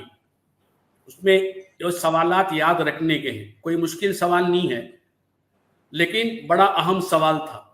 پہلا سوال انہوں نے یہ کیا کہ آپ کہاں رہتے ہیں. دوسرا سوال کیا کہ آپ کیا کماتے ہیں. اس کے بعد انہوں نے وضاحت کی کہ بھائی مشہور شہروں میں رہنا، لاہور میں، کراچی میں، اسلام آباد میں، یہ کوئی کمال کی بات نہیں ہے. اس کا صحیح جواب یہ ہے کہ آپ لوگوں کے دلوں میں رہتے ہو. دوسرا سوال انہوں نے پوچھا کہ آپ کیا کماتے ہیں. لاکھوں کروڑوں کمانا کوئی کمال کی بات نہیں ہے. ان کا یہ جواب تھا، یہ نہایت ضروری ہے کہ آپ لوگوں کی دعائیں کماتے ہو. تو رہنا کہاں ہے؟ لوگوں کے دلوں میں. اور کمانا کیا ہے؟ لوگوں کی دعائیں ہیں. پیسہ کمانا اور جمع کرنا کوئی کمال کی بات نہیں ہے. تو ہمیں آج کے اس موقع پر نواب سی عبدالحکیم صاحب کو انتقال فرمائے ہوئے تقریباً 80 پر 5 سال گزرنے کے باوجود بھی نواب سی عبدالحکیم صاحب لوگوں کے دلوں میں زندہ اور موجود ہیں اور تا قیامت انشاءاللہ زندہ رہیں گے. اور ہمارا پورا ضلع شمالی آرکاٹ، اس کے مسلم اور غیر مسلم قوم آپ کو دعائیں دیتے رہیں گے. میں ان کی کوششوں سے اس علاقے کے تعلیم کے سلسلے میں جنہوں نے جو بیداری پیدا فرمائی اور آپ کے خدمات مخلصانہ کو اللہ رب العزت شرف قبولیت سے نوازے. لغرض آپ کی شخصیت کی طرح آپ کی خدمات میں بے حد و حساب. بقول شاعر، مردان خدا دست سخا ہوتے ہیں، دنیا کے لیے حق کی عطا ہوتے ہیں. ہوتا نہیں دنیا میں صدا ان کا وجود، لارے وہ دنیا میں سوا ہوتے ہیں.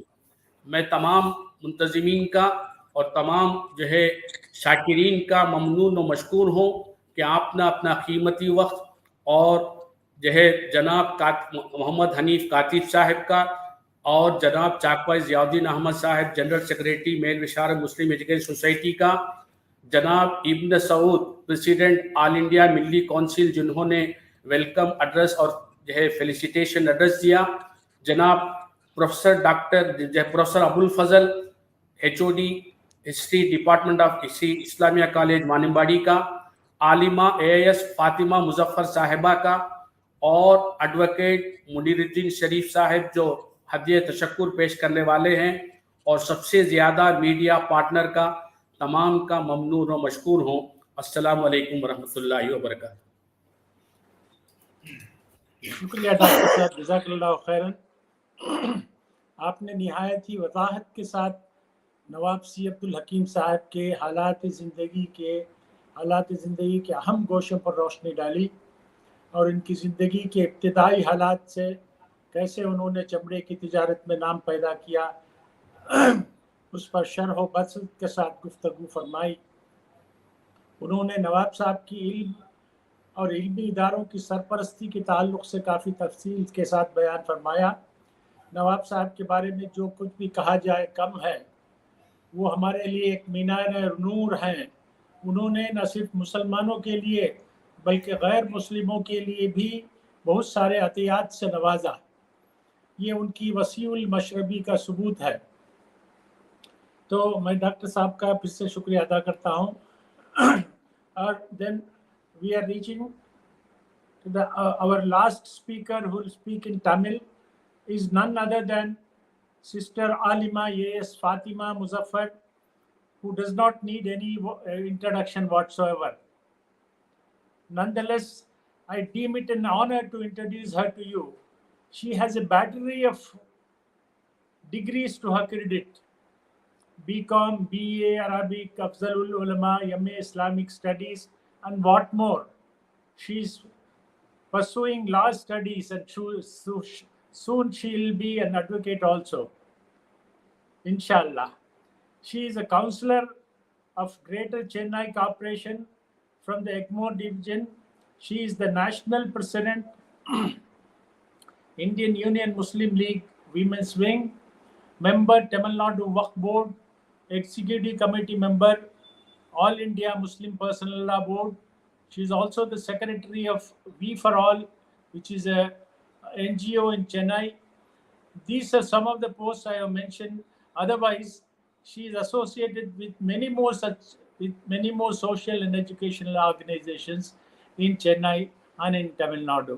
So may I request Sister Fatima Muzaffar to come and address the audience, please. Jazakallah khair, sir. Alhamdulillah. Alhamdulillahi Rabbil Alameen. Wassalatu wassalam ala Rasulillah. Wa alihi wa ashabi ajma'in amma ba'd. A'udhu billahi minash shaitanir rajim. Bismillahir rahmanir rahim. Rabbi shrah li sadri wa yassir li amri wa hlul 'uqdatam min lisani yafqahu qawli. Subhanaka la ilma lana illa ma 'allamtana innaka antal alimul hakim. Rabbi zidni ilman nafi'a rabbi habli hukma. அளவற்ற அருளாளனும் நிகரற்ற அன்புடையவனும் ஆகிய எல்லாம் வல்ல அல்லாஹ்வின் திருநாமத்தால் என் உரையை ஆரம்பிக்கின்றேன். Global Tamil முஸ்லிம் மீடியாவின் வழியாக உங்கள் அனைவரையும் சந்திப்பதில் பெருமகிழ்ச்சி அடைகிறேன். அஸ்ஸலாமு அலைக்கும் வரஹ்மத்துல்லாஹி வபரகாத்துஹு. எல்லாம் வல்ல அல்லாஹ் சுப்ஹானஹு வ தஆலாவுடைய சலாமத்தும் ரஹமத்தும் பரக்கத்தும் உங்கள் அனைவர் மீதும் உண்டாவதாக. துவக்கத்தில் institute of objective studies Tamil Nadu chapter in collaboration with Organization of Muslim Educational Institution Association of Tamil Nadu, OMIAT, மற்றும் சி அப்துல் ஹக்கீம் மேல் விஷாரம் கல்லூரியின் சார்பாக இந்த வெபினாரில் உங்களை சந்திப்பதில் பெருமகிழ்ச்சி அடைகிறேன். அல்ஹம்துலில்லாஹ். இதற்கு தலைமை தாங்கியிருக்கக்கூடிய சி அப்துல் ஹக்கீம் சாஹிபினுடைய வம்சாவளியில் வந்திருக்கக்கூடிய டாக்டர் எஸ் ஜியாவுதீன் அகமது சாஹிப் அவர்களையும், தலைமை தாங்கியிருக்கக்கூடிய சகோதரர் ஜனாப் இப்னு சவுத் காக்கா அவர்களையும், மிக சிறப்பாக உருதுவில் மிக அழகிய உரையை ஆற்றியிருக்கக்கூடிய சி அப்துல் ஹக்கீம் கல்லூரியினுடைய தலைமை ஆசிரியர் டாக்டர் எஸ் சாஜித் சாஹிப் அவர்களையும், HOD of history Islamiah college வாணியம்பாடியினுடைய மரியாதைக்குரிய ப்ரொஃபசர் டி அபுல் ஃபசல் சாப் அவர்களையும், இதற்கு இந்த நிகழ்ச்சியை மிக அழகாக தொகுத்து வழங்கக்கூடிய எங்களுடைய மூத்த சகோதரர், பல நிறுவனங்களுக்கு, பல சமூக சேவை நிறுவனங்களுக்கு வழிகாட்டியாக இருக்கக்கூடிய கதீப் முகமது ஹனீப் சாப் அவர்களையும், நன்றி உரையாற்றிருக்கக்கூடிய சகோதரர் முனிருதீன் ஷெரீப் சாப் அவர்களையும், எங்களுக்கு பின்னால் இருந்து இயங்கிக் கொண்டிருக்கக்கூடிய GTM TV global Tamil Muslim மீடியாவுடைய founding chairman brother Nilam Sahib அவர்களையும் வரவேற்பதில் பெருமகிழ்ச்சி அடைகிறேன். ஆரம்பத்தில் துவக்கமாக இந்த வார்த்தைகளோடு துவங்க விரும்புகின்றேன். 1938 ஆண்டு ஜனவரி 28 சென்னை மாகாண சட்டப்பேரவையில் கேள்வி நேரத்துக்கு பின் பிரதம மந்திரி ஸ்ரீ ராஜகோபாலாச்சாரியார் ஒரு இரங்கல் தீர்மானத்தை கொண்டு வந்தார். அதை படித்து காட்ட விரும்புகின்றேன். இன்று காலை நவாப் சி அப்துல் ஹக்கீம் அவர்கள் இயற்கை எய்து விட்டார்கள். இந்த செய்தியை நான் மிக துன்ப உணர்வுடன் ஆழ்ந்த துயரத்துடன் இம்மன்றத்தின் கவனத்திற்கு கொண்டு வருகின்றேன். அப்பெருமானார் இம்மாநிலத்தில் உள்ள எல்லோருடையிலும், எல்லா வகுப்பினர் மத்தியிலும், மதத்துக்கு மத்தியிலும் மிக புகழ்பெற்று துவங்கியவர். அவரது வரையாது வழங்கும் வல்லன்மை பற்றியும், மனித நலம் பற்றியும், நாடும் மாண்பு பற்றியும் இம்மன்றத்துக்கு புதிதாக எடுத்து சொல்ல தேவையில்லை. அவர் தமது வயது முழுந்த 75வது வயதில் காலமானார். ஆனால் தொண்டு செய்ததற்கும் தம்மை சார்ந்துள்ளவர்களுக்கு மகிழ்வுற செய்வதற்கும் இனி வாய்ப்பில்லையே என்று எண்ணி வருந்தும் சான்றோருக்கு அவர் வாழ்வு ஒரு அழகிய பாடமாகும். நவாப் அவர்கள் தமது 40வது வயதில் சிறிய மூலதானத்துடன் தொழில் துவங்கினார். துவங்கிய சில ஆண்டுகளில் அவர் பல லட்சங்களை ஈட்டினார். அவற்றை உரிமையோடு நிதி கேட்டு நின்றபோது நிறுவனங்களுக்கு வாரி வழங்கினார். காலஞ்சென்ற சி அப்துல் ஹக்கீம் அவர்களின் இல்லத்தினருக்கு நாம் உளம் நெகிழ்ந்து தெரிவிக்கும் ஆழ்ந்த அனுதாபங்கள் அவை குறிப்பில் இடம்பெறுதல் வேண்டும். பொறுக்கொணா துயரத்தில் ஆழ்ந்திருக்கும் அக்குடும்பத்தாருக்கு இச்செய்தி அனுப்பப்படல் வேண்டும். இது அன்றைய காலகட்டத்தில் விடுதலை அடையாத அந்த நேரத்தில் சென்னை மாகாணமாக இருந்த இந்த இடத்தினுடைய பிரதம மந்திரி என்று அடையப்பட்ட ராஜகோபாலாச்சாரியார் அவர்களால் அன்றைய இருந்த சட்டமன்றம் என்று நாம் அறியப்படக்கூடிய ஒரு மன்றத்தில் பதிவு செய்யப்பட்ட வார்த்தைகள். ஒரு முதல் மந்திரியே, ஒரு பிரதம மந்திரியே இந்த வார்த்தைகளை அவர்கள் பதிவு செய்ய வேண்டும் என்றால் அந்த மனிதர் எவ்வளவு பெரியவராக இருந்திருக்க வேண்டும் என்று சற்று நாம் என்ன பார்க்க கடமைப்பட்டிருக்கிறோம். த கிங் ஆஃப் லெதர்ஸ் ஐ ரோட் என்ற அந்த சென்னை மாகாணத்துடைய மாணிக்கம் என்று அறியப்படக்கூடியவர். இத்தனை ஆண்டுகள், எத்தனை 1938 அவர் இறந்திருக்கிறார். இன்னைக்கு கிட்டத்தட்ட ஒரு 90 ஆண்டுகளை நாம் தொட இருக்கின்றோம். 90 ஆண்டுகளுக்கு பிறகு கூட ஒரு மனிதர் போற்றப்படுகின்றார், ஒரு மனிதர் பாராட்டப்படுகின்றார், ஒரு மனிதர் நினைவு கூறப்படுகின்றார் என்றால் சற்று நாம் அவர் எப்படிதான் வாழ்ந்திருப்பார். இந்த அளவுக்கு ஒரு legendary figure and iconic figure of not just Tamil Nadu, the entire India என்று அறியப்படக்கூடிய அந்த மனிதரை பற்றி அறிய நாம் இந்த வாய்ப்பு, மிக அருமையான ஒரு வாய்ப்பை உருவாக்கி தந்த அத்தனை பேருக்கும் இறைவன் அருக்கொடை வழங்குவானாக. அதே போல இதன் மூலமாக இந்த செய்திகளை எல்லாம் கேட்டுக்கொண்டிருக்கூடிய நமக்கும் நல்ல விஷயங்களை நம்முடைய வாழ்க்கையில் அமல் செய்வதற்கு என்ற வாய்ப்பை அல்லாஹ் சுப்ஹானஹு வ தஆலா தருவானாக. அந்த குடும்பத்தார்களுக்கு அல்லாஹ் சுப்ஹானஹு வ தஆலா பரக்கத்தை தருவானாக என்ற துவாவோடு இந்த ஊர், இந்த விஷாரம், மேல் விஷாரம், அந்த நார்த் ஆர்காட் என்று சொல்லக்கூடிய அந்த இடத்திற்குரிய அடையாளம் என்று நாம் அறிய வேண்டும் என்றால் முதலாவதாக இதுக்கு உப்புப்பேட்டை என்றுதான் பெயர்ந்ததாம். அதாவது அந்த காலத்துல உப்பெல்லாம் காய போட்டு வச்சு அதை வியாபாரம் செய்யக்கூடிய ஒரு ஊராகவும், பீடி தொழிற்சாலை செய்யக்கூடிய ஒரு ஊராகவும், அதே போல நீலம் வியாபாரம், நீலம் அடிக்கக்கூடிய அந்த நீலத்தை உருவாக்கக்கூடிய ஒரு வியாபாரம் செய்யக்கூடிய ஒரு ஊராகவும் அது இருந்தது. காலப்போக்கில் கர்நாடகாவுடைய நவாப் சாதுல்லா கான் அவர்களுடைய ஆட்சி முடிந்த பிறகு ஆங்கிலேயர்கள் உள்ள வரக்கூடாத ஒரு காலகட்டத்தில் மராட்டியர்களினுடைய அந்த ஒரு இன்ஃப்ளூயன்ஸ் இருக்கக்கூடிய ஒரு காலகட்டத்தில் தென்னகத்தில் இந்த விஷாரம் என்ற நகரத்துக்கு, இந்த ஊருக்கு ஒரு பெயர் பற்று தந்த ஒரு முன்னோடி என்று சொல்ல வேண்டும் என்றால் அது நவாப் அப்துல் ஹக்கீம் சாஹிப் என்று சொல்வதில் சந்தேகமே கிடையாது. இதற்கு இன்னொரு ஒரு அருமையான ஒரு விஷயம் விஷாரத்தை பற்றி நம்முடைய முன்னாள் முதலமைச்சர் 1969ஆம் ஆண்டில் மேல் விஷாரம் கல்வி கழகத்தின் மேற்பார்வையில் நடைபெற்ற இஸ்லாமிய உயர்நிலை பள்ளியினுடைய பொன்விழாவில் ஒரு கருத்தை பதிவு செய்கிறார்.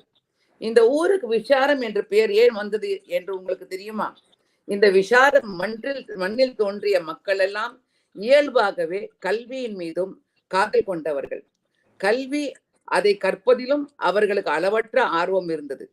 கல்விக்கு கல்வி கற்ற சான்றோருக்கும் உரிய மதிப்பு மரியாதை கொடுத்து வந்தார்கள். இதன் சுற்று வட்டாரங்களில் விஷாரத்து பெருமக்கள் மரியாதையுடன் அவர்களுடைய அந்தஸ்து ஓங்கி இருந்தது. இந்த விஷாரத் என்றால் அதனுடைய பெயர் சொல்லக்கூடிய ஒரு அடையாளம் வந்த காரணம் சிறிது சிறிதாக இந்த ஊரினுடைய பெயர் அடையாளமாக மாறியது. விஷாரத் என்ற வார்த்தை மருவி நாடளவில் விஷாரம் என்று ஆயிற்று. விஷாரத் என்ற சொல்லுக்கு வடமொழியில் அறிவாளி, ஸ்காலர், a learned person, கல்வி கலைகளில் தேர்ந்த சொல்லுக்கு விஷாரத் வடமொழியில் அறியப்பட்டது.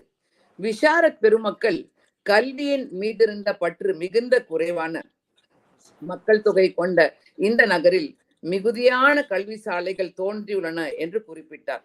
அன்றைய முதலமைச்சர் குறிப்பிட்டது மிகையல்ல. மனிதன் தன் வாழ்வில் பல்வேறு தருணங்களில் அவன் ஓங்கி இருக்க வேண்டும் என்றால் அவன் கொடுக்கக்கூடிய உணவு, அவன் தான தர்மமாக வழங்கக்கூடிய உடை, பணம் என்று இல்லாமல் அவன் மற்றவர்களுக்கு கொடுக்கக்கூடிய கல்வி செல்வம்தான் ஓங்கி இருக்கும் என்பதை முன்னாள் முதலமைச்சர் டாக்டர் எம் கருணாநிதி அவர்கள் அந்த நிகழ்ச்சியில் பதிவு செய்தார். அன்புடையவர்களே, இன்றைக்கு சி அப்துல் ஹக்கீம் சாஹிப் ரஹிமல்லாஹு அலைஹி அவர்களை பற்றி நாம் நினைத்து பார்க்கின்றோம் என்றால் அவருடைய பணம், அவருடைய செல்வாக்கு, அவருடைய பவர், அவருடைய இன்ஃப்ளூயன்ஸ் இல்லை. அவர் மக்களுக்கு விட்டு தந்திருக்கக்கூடிய மிகப்பெரிய செல்வமானது கல்வி செல்வம். அந்த கல்வி செல்வம் நிரந்தரமான கல்வி செல்வம் என்பதை அவர் மிக விரைவில் உணர்ந்த காரணத்தினால அல்லாஹ் சுப்ஹானஹு வ தஆலா அருளிய திருமறை திருக்குர்ஆனுடைய முதல் வசனமாகிய இக்ரா பிஸ்மி ரப்பிக்கல் லஸீ கலகல் இன்சான மின் அலக் இக்ரா வ ரப்புக்கல் அக்ரம் அல்லஸீ அல்லம பில் கலம் அல்லமல் இன்சான மா அலம் யஅலம் என்ற அந்த வார்த்தைகளுக்கு உணங்க நீங்கள் படியுங்கள், நீங்கள் ஓதுங்கள், இறைவனுடைய பெயரால் நீங்கள் படியுங்கள், நீங்கள் அறிவாளியாக உங்களை அடையாளப்படுத்திக் கொள்ளுங்கள். இறைவன் மிகப்பெரிய ஒரு அருட்கொடையாளன். அவன் உங்களுக்கு தெரியாதவற்றையெல்லாம் கற்றுக் கொடுப்பான், எழுதுகோலை கொண்டு கற்றுக் கொடுப்பான். சுப்ஹானல்லாஹ். அல்லாஹ்வுடைய அந்த வார்த்தைகளுக்கு ஒப்ப நவாப் சி அப்துல் ஹக்கீம் சாஹிப் அவர்களுடைய வாழ்க்கை ஒரு எளிமையான வாழ்க்கையினுடைய ஆரம்பமாக இருந்தாலும் மிகப்பெரிய உயர்ந்த அந்தஸ்துக்கு செல்ல காரணம் 2 விஷயங்கள். அவருடைய வாழ்க்கை வரலாறை பற்றி ஒரு அருமையான புத்தகத்தை வந்து தமிழ்ல வந்து வெளியிட்டிருக்காங்க. இது வந்து உருது மொழியில் எழுதப்பட்டு நம்முடைய சி அப்துல் ஹக்கீம் சாஹிப்புடைய பெயரால் இயங்கக்கூடிய கல்லூரியில வந்து இந்த தமிழ் புத்தகம் இருக்கு. இதை வந்து ஆன்லைன்லயும் படுத்தணும் என்ற ஒரு கோரிக்கை இந்த நிகழ்ச்சியின் வாயிலாக நான் வைக்கிறேன். இது ஒரு சின்ன புத்தகம் தான், very very small book, just 112 pages book தான். மிக அருமையாக வந்து அவருடைய வாழ்க்கையை அப்படியே கம்ப்ரைஸ் பண்ணி மிக சிறப்பாக இதுல பதிவு செஞ்சிருக்கிறாங்க. இதுல பார்த்தோன்னா ஆரம்ப காலகட்டம் ரொம்ப எளிமையான ஒரு காலகட்டம். எனக்கு முன்னால் பேசி ஆங்கிலத்தில் உரையாற்றியவர், அதே போல உருதுவிலும் வந்து இந்த கருத்துக்களை எல்லாம் பதிவு செஞ்சிருக்கிறாங்க. எளிமையான காலகட்டமாக இருந்தாலும் 2 விஷயத்துல வந்து அவர் சோடை போல. 2 விஷயம் என்னன்னு நீங்க பாத்தீங்கன்னா, 1 அசைக்க முடியாத நம்பிக்கை, அல்லாஹ்வின் மீது வைத்திருக்கக்கூடிய தவக்கல். 2வது அவர் செய்த உழைப்பு, the faith in Allah subhanahu wa ta'ala and hard work and perseverance. 2 விஷயம் தான் அவர் வந்து ஜொலிக்க செய்து. இந்த ஃபேத், அல்லாஹ் மீது வைத்துக்கூடிய நம்பிக்கையை பற்றி பார்க்கும் பொழுது என்னுடைய மனதை தொற்ற ஒரு விஷயம். அவருடைய தந்தையார் வந்து நோய்வாய்ப்பட்டு ரொம்ப கடைசி காலத்துடைய வாழ்க்கையினுடைய கடைக்கோடியில் இருக்கக்கூடிய அந்த தருணத்துல அவங்க வந்து நவாப் சி அப்துல் ஹக்கீம் சாஹிப் வந்து அழைச்சி சொல்றாங்களாம், இன்னும் நான் வந்து ரொம்ப நாள் நான் இருக்க போறது கிடையாது, உங்களை வந்து உங்களுடைய சிறிய தந்தையிடம் நான் ஒப்படைக்கிறேன் அப்படின்னு சொன்னாங்களாம். அது கேட்ட உடனே இளம் வயது தான், he might have been a teenager, இளம் வயது தான். அப்ப அவங்க மீது இருந்த தாக்கம் பாருங்க.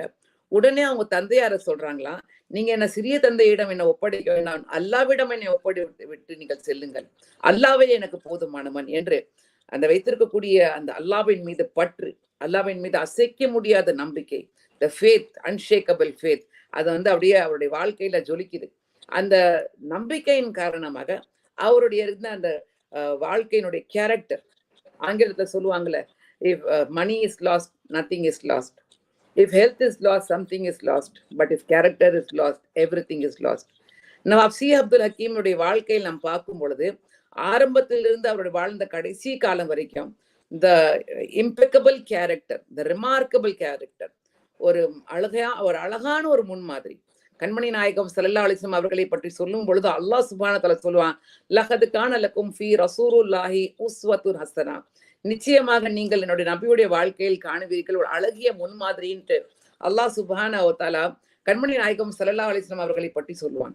அதே போல கண்மணி நாயகம் ஸல்லல்லாஹு அலைஹி வஸல்லம் அவர்களை பற்றி அல்லாஹ் சொல்லுவான், வமா அர்சல்நாகா இல்லா ரஹ்மத்துல் ஆலமீன், அண்ட சராசரங்களுக்கும் படைக்கப்பட்ட அனைவருக்கும் ஒரு அருட்கொடையாக நீங்கள் இரக்கமாக அனுப்பப்பட்டிருக்கிறீங்க அப்படின்னு அல்லாஹ் சுப்ஹானஹு வ தஆலா கண்மணி நாயகம் ஸல்லல்லாஹு அலைஹி வஸல்லம் அவர்களை பற்றி நமக்கு அறிமுகப்படுத்துவான்.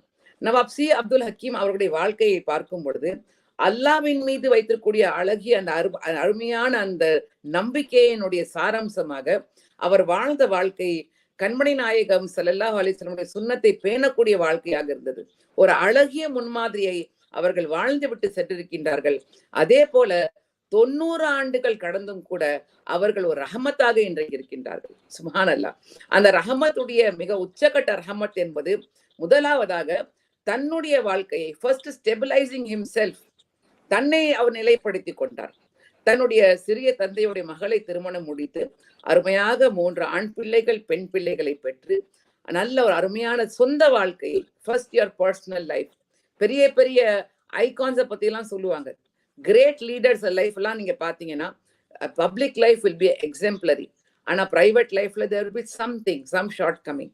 கண்மணி நாயகம் ஸல்லல்லாஹு அலைஹி வஸல்லம் அவர்களுக்கு Michael Hart the first rank கொடுக்கும் பொழுது, தி கிரேட் 100 என்று சொல்லக்கூடிய அந்த ஃபர்ஸ்ட் அந்த புத்தகத்துல ஃபர்ஸ்ட் ரேங்க் கொடுக்கும் பொழுது, he was the only man in history who was supremely successful in both public and private life. வெறும் வந்து அவருடைய not just in preaching but also in practice, அதனாலதான் அவருக்கு ஃபர்ஸ்ட் ரேங்க் கொடுக்குறேன் அப்படின்னு சொல்றாரு.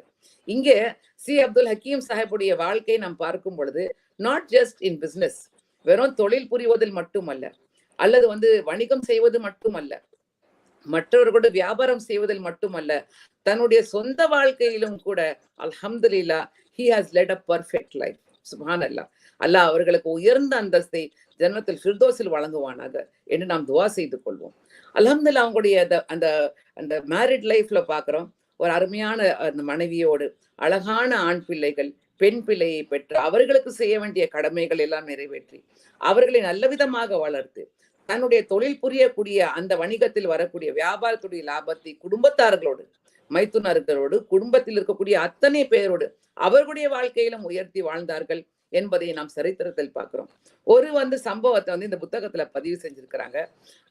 அவங்களுடைய மகனுடைய திருமணத்தின் பொழுது அந்த திருமணத்தினுடைய நன்கொடையை வேண்டி ஜமாத்தார்கள் வந்த பொழுது ஒரு சின்ன நன்கொடையை மட்டும் கொடுத்து அதுக்கு அவர்கள் எல்லாம் அதிர்ச்சியுற்ற பொழுது திருமணம் முடிந்து விட்ட பிறகு ஒரு பெரிய நன்கொடையாக இத்தனை பள்ளிக்கூடங்கள், இத்தனை கல்லூரிகள், இத்தனை நிறுவனங்களுக்கு என்று வாரி வழங்கினார்கள் என்பதை நாம் சரித்திரத்தில் பதிவு செய்ததை பார்க்கின்றோம். சுப்ஹானல்லாஹ். வாரி வழங்கக்கூடிய அந்த வள்ளல் தன்மை எப்படி வந்துச்சுன்னா, first he focused on economical prosperity. தன்னுடைய பொருளாதாரத்தை மிக சிறப்பாக அதை ஃபிக்ஸ் பண்ணாரு. அதை ஃபிக்ஸ் பண்ணதுடைய காரணம் எப்படின்னா, உழைப்பு, the constant perseverance and hard work. அந்த உழைப்பினுடைய அஸ்திவாரம் ஞானம் என்ற ஒரு வார்த்தையை இந்த புத்தகத்துல பதிவு செய்யறாங்க. ஞானம் என்றால் ஒண்ணு அறிவு, இன்னொன்னு சரியான முறையில் அதை செய்வது, அந்த முறைப்படி அதை செய்வது என்பதை இதில் பதிவு செய்யறாங்க. அந்த தொழில் புரியக்கூடிய விதத்தை அவங்க எப்படி the trend he set, அது விசாரமாகத்திலிருந்து அவர் பயணித்து சென்னையில் பெரிய மெட்டில், அதே போல வட சென்னையில் இருக்கக்கூடிய இடத்துல தன்னுடைய வியாபாரத்தை அவர்கள் துவங்கும் பொழுது அல்லாஹ்வுடைய பெயரை சொல்லி அவர்கள் துவங்கி இருக்கக்கூடிய இந்த பிஹேவியர், இந்த ட்ரெண்ட், அவங்களுடைய டைம் டேபிள் எப்படி ஆரம்பிக்கும்னா தஹஜ்ஜுடைய நேரத்திலிருந்து ஆரம்பிக்கும். எல்லாரும் எழுதுறதுக்கு முன்னாடியே அவங்க எந்திரிச்சு போயிடுவாங்க. அவங்க எழுந்துச்சு போய் முதல்ல அந்த மார்க்கெட்டுக்கு வரக்கூடிய பொருட்கள்ல நல்ல விலைக்கு முதல்ல அவங்க வாங்கிடுவாங்களாம். எல்லாத்தையும் வாங்கி கன்சாலிடேட் பண்ணி வைத்துக் கொள்வார்கள். எந்த அளவுக்குன்னா, மற்றவர்கள் எல்லாம் ஆங்கிலேயர்கள் அந்த தோல் வணிகம் செய்யக்கூடிய அந்த ஆங்கிலேயர்களுடைய ஏஜென்ட் வருவதற்கு முன்னாடி இவர்கள் சென்று நல்ல விதத்துக்கு பேரத்தை பேசி சரியான தரமான பொருட்களை வாங்கி அவர்கள் வைத்துக் கொள்வார்கள். அப்ப மற்றவர்கள் வரும் பொழுது மார்க்கெட்ல தரமான பொருட்கள் இருக்காது. அப்ப யாரிடம் சென்று வாங்க வேண்டும் என்று அவர்கள் பார்க்கும் பொழுது நவாப் ஹக்கீம் சாபிடம் அவர்கள் அணுகக்கூடிய ஒரு ட்ரெண்ட் உருவாக்குனாங்க.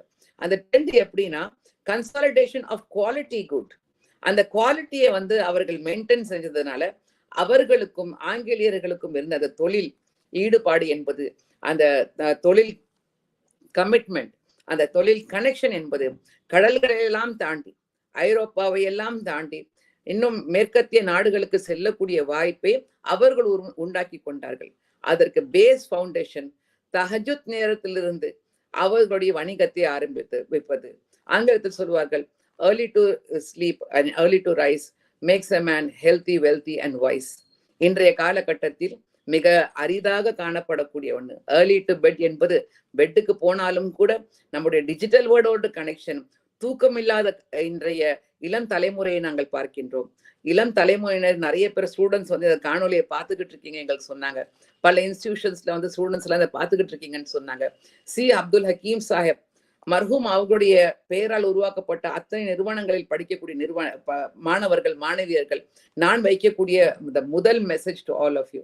இந்த காணொலியை நீங்கள் பார்க்கும் பொழுது சி அப்துல் ஹக்கீம் சாஹிப் அவர்கள் இந்த உச்சத்துக்கு போன காரணம், முதல்ல அன்ஷேக்கபிள் ஃபெய்த் இன் அல்லாஹ் சுப்ஹானஹு வ தஆலா, second the impeccable character with his hard work, perseverance and hard work. இது ரெண்டு விஷயங்கள் நம் வாழ்க்கையில் ரொம்ப ஆரம்பத்திலேயே துவங்கிட்டோம்னா you can definitely reach great heights. அப்ப இவருடைய ப்ராஸ்பெரிட்டி, அந்த பொருளாதார ரீதியாக அவர்கள் ஈட்டிய பொருளை அல்ஹம்துலில்லாஹ் அதை எப்படி மல்டிப்ளை பண்ணணும் என்ற யுக்தி அவர்கள் தெரிந்து கொண்டார்கள். அந்த யுக்தி எப்படின்னா, ஒரு முறை ஆங்கிலேயர்கள் தரக்குறைவான ஒரு விஷயத்துல அவர்கள் ஈடுபட்டாங்க. ஒரு கன்சைன்மெண்ட்டை பத்தி அவர்கள் குறைவாகவோ அல்லது கொடுத்த கமிட்மெண்ட்டையோ அவர்கள் கீப் அப் செய்யல. அதை அவர்கள் நிறைவேற்றவில்லை. அந்த நிறைவேற்றவில்லை என்ற உடனேயே நவாப் ஹக்கீம் சாஹிப் அவர்கள் அந்த என்டையர் அக்ரிமெண்ட்டையும் அவர்கள் கொடுத்த அந்த ஆர்டரையும் அவர்கள் கேன்சல் செய்துவிட்டு, இனிமேல் உங்களோடு நாங்கள் தொழில் புரிய மாட்டோம் என்ற ஒரு ஸ்ட்ராங் ஒரு பிரின்சிபல்டு ஒரு ஸ்டாண்ட் எடுத்தாங்க. ஸ்டாண்ட் எடுத்த காரணத்தினால முழு அந்த லெதர் பிசினஸ்ல இருந்த அத்தனை ஐரோப்பியர்களும் மேற்கத்திய நாடுகளில் இருந்தவர்களும் அப்படியே தடுமாற்றம் அடைந்து இவர்களிடமிருந்து வந்து மன்னிப்பு கேட்டுவிட்டு எங்களோடு நீங்கள் தொழில் புரிய வேண்டும், நாங்கள் தெரியாமல் தவறை செய்து விட்டோம் என்று மன்னிப்பு கேட்டவுடன் அதற்கு பிறகு மறுபடியும் தொழில் செய்தார்கள் என்பதை இங்கே அந்த பதிவில் நாங்க பார்க்கிறோம். அப்ப இதுல முக்கியமானது என்ன, never compromise on your principles, stand strong on your principles. அது வந்து நவாப் ஹக்கீம் சாஹிபுடைய வாழ்க்கையில் பல இடங்கள்ல நாங்க பார்க்கிறோம். அதே போல அந்த பிரின்சிபல்ஸ் சொல்லும் பொழுது வணிகத்தில் மட்டுமல்ல, பணம் ஈட்டுவதில் மட்டுமல்ல, நாட்டு பற்றிலும் கூட அதை மிக அழகாக அவர்கள் வெளிக்காட்டினார்கள் என்பதை பார்க்கிறோம்.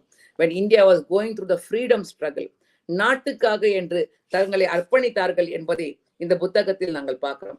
குறிப்பாக நம்முடைய நாட்டினுடைய தந்தை என்று அறியப்படக்கூடிய மகாத்மா காந்தியோடு நெருங்கிய தொடர்புடையவர்களாக இருந்தார்கள். பலமுறை இந்த நாட்டினுடைய விடுதலைக்காக, போராட்டத்திற்காக என்று பொருளாதாரம் தேவைப்படும் பொழுது நவாப் ஹக்கீம் சாப் அவர்கள் வாரி வழங்கினார்கள் என்பதை பற்றி Mahatma Gandhi's warning and flashes in Harijan டவ் என்று சொல்லக்கூடிய புத்தகத்தை திரு எஸ் மகாதேவன் அவர்கள் எழுதியிருக்கின்றார்கள். அந்த புத்தகத்தில் நவாப் ஹக்கீம் சாஹிப் அவர்கள் வாரி வழங்கியதை, அந்த பொருளாதார உதவிகளை வழங்கியதை பதிவு செய்திருக்கின்றார்கள். இன்னொன்றையும் அவங்க பதிவு செய்யறாங்க. அவர்கள் இருக்கக்கூடிய அந்த உயர்ந்த அந்தஸ்துக்கு சர் என்ற அந்த பட்டத்தை அவர்களுக்கு கொடுத்திருக்கலாம். ஆனா ஆங்கிலேயர்கள் அவர்களை வெறுத்த காரணம் என்ன, இந்திய போராட்டத்துக்காக என்று அவர்கள் வாரி வழங்குறாங்க. நிறைய வந்து மகாத்மா காந்தியோட தொடர்பு வச்சிருக்கிறாங்க. ஏன்னா he was a Congress man, அரசியலிலும் ஈடுபாடு இருந்தது அவர்களுக்கு. அப்ப அவர்களுக்கு அந்த சர் பட்டம் கொடுக்காமல் த ஷெரீஃப் ஆஃப் சென்னை என்கிற அந்த பட்டத்தை அவர்களுக்கு வழங்கினாங்க என்பதை நாங்கள் பார்க்கிறோம். இப்படியாக என்று அவர்களுடைய வாழ்க்கையில் முதலில் பொருளாதார ரீதியாக அவர்கள் தங்களை நிலைப்படுத்தி விட்ட பிறகு தங்களுடைய ஊரை பார்க்கறாங்க. விஷாரம் என்று இருக்கக்கூடிய அந்த இடத்துல இளம் தலைமுறையினர்கள் கல்வி கற்க வேண்டும் என்பதற்காக ரோ ஆஃப் எஜுகேஷனல் இன்ஸ்டிடியூஷன்ஸ் இறைவனுடைய கிருபையால அவர்கள் போட்ட அந்த அஸ்திவாரம் இன்றைக்கு ஆலமரமாக every city, every town, every village around the place where Nawab Hakeem Sahab பிறந்த இடத்துக்கு அந்த பூமிக்கா சுற்று வட்டாரத்துல இன்னைக்கு not only the icon for leather industry of India but also icon of educational industry of India, educational revolution of India. அன்றைய காலகட்டத்திலேயே பணம் ஈட்டுவது மட்டுமல்ல, அறிவை ஈட்ட வேண்டும், அறிவு இருந்தால் பணம் தானாக வரும் என்பதற்காக பல கல்வி நிறுவனங்களை நம்முடைய மர்ஹூம் சி அப்துல் ஹக்கீம் சாஹிப் அவர்கள் நிர்வகிக்கின்றார்கள். அதனால்தான் இன்னைக்கு எண்ணிலடங்கா இத்தனை கல்வி கூடங்கள் அவர்களுடைய பெயரால் இயங்கி வருது. ஒரு ஐகானிக் ஒரு மான்யூமெண்ட் அவங்களோடு ஒப்பிட்டு பார்ப்பதற்கு நிறைய ஐகானிக் மான்யூமெண்ட்ஸ் இருக்கு. ஆனா சென்னை மாநகரத்துக்கு சென்ட்ரல் ரயில் நிலையத்திலிருந்து இறங்கக்கூடியவர்கள், அங்க இருக்கக்கூடிய, இப்ப நான் மாநகராட்சி உறுப்பினராக இருக்கின்றேன், அல்ஹம்துலில்லாஹ் இறைவனுடைய கிருபையினால ஒவ்வொரு முறையும் அந்த ரிப்பன் பில்டிங்குள்ள நாங்க போகும் பொழுது diagonally opposite Ripon building and diagonally opposite the central railway station you will find a very beautiful monument. மிக அழகான தோற்றத்தோடு எவ்வளவோ வந்து எக்ஸ்பான்ஷன் நடந்திருக்கு, எவ்வளவோ கன்ஸ்ட்ரக்ஷன் நடந்திருக்கு, ரயில்வே லைன்ஸ் போட்டிருக்கிறாங்க.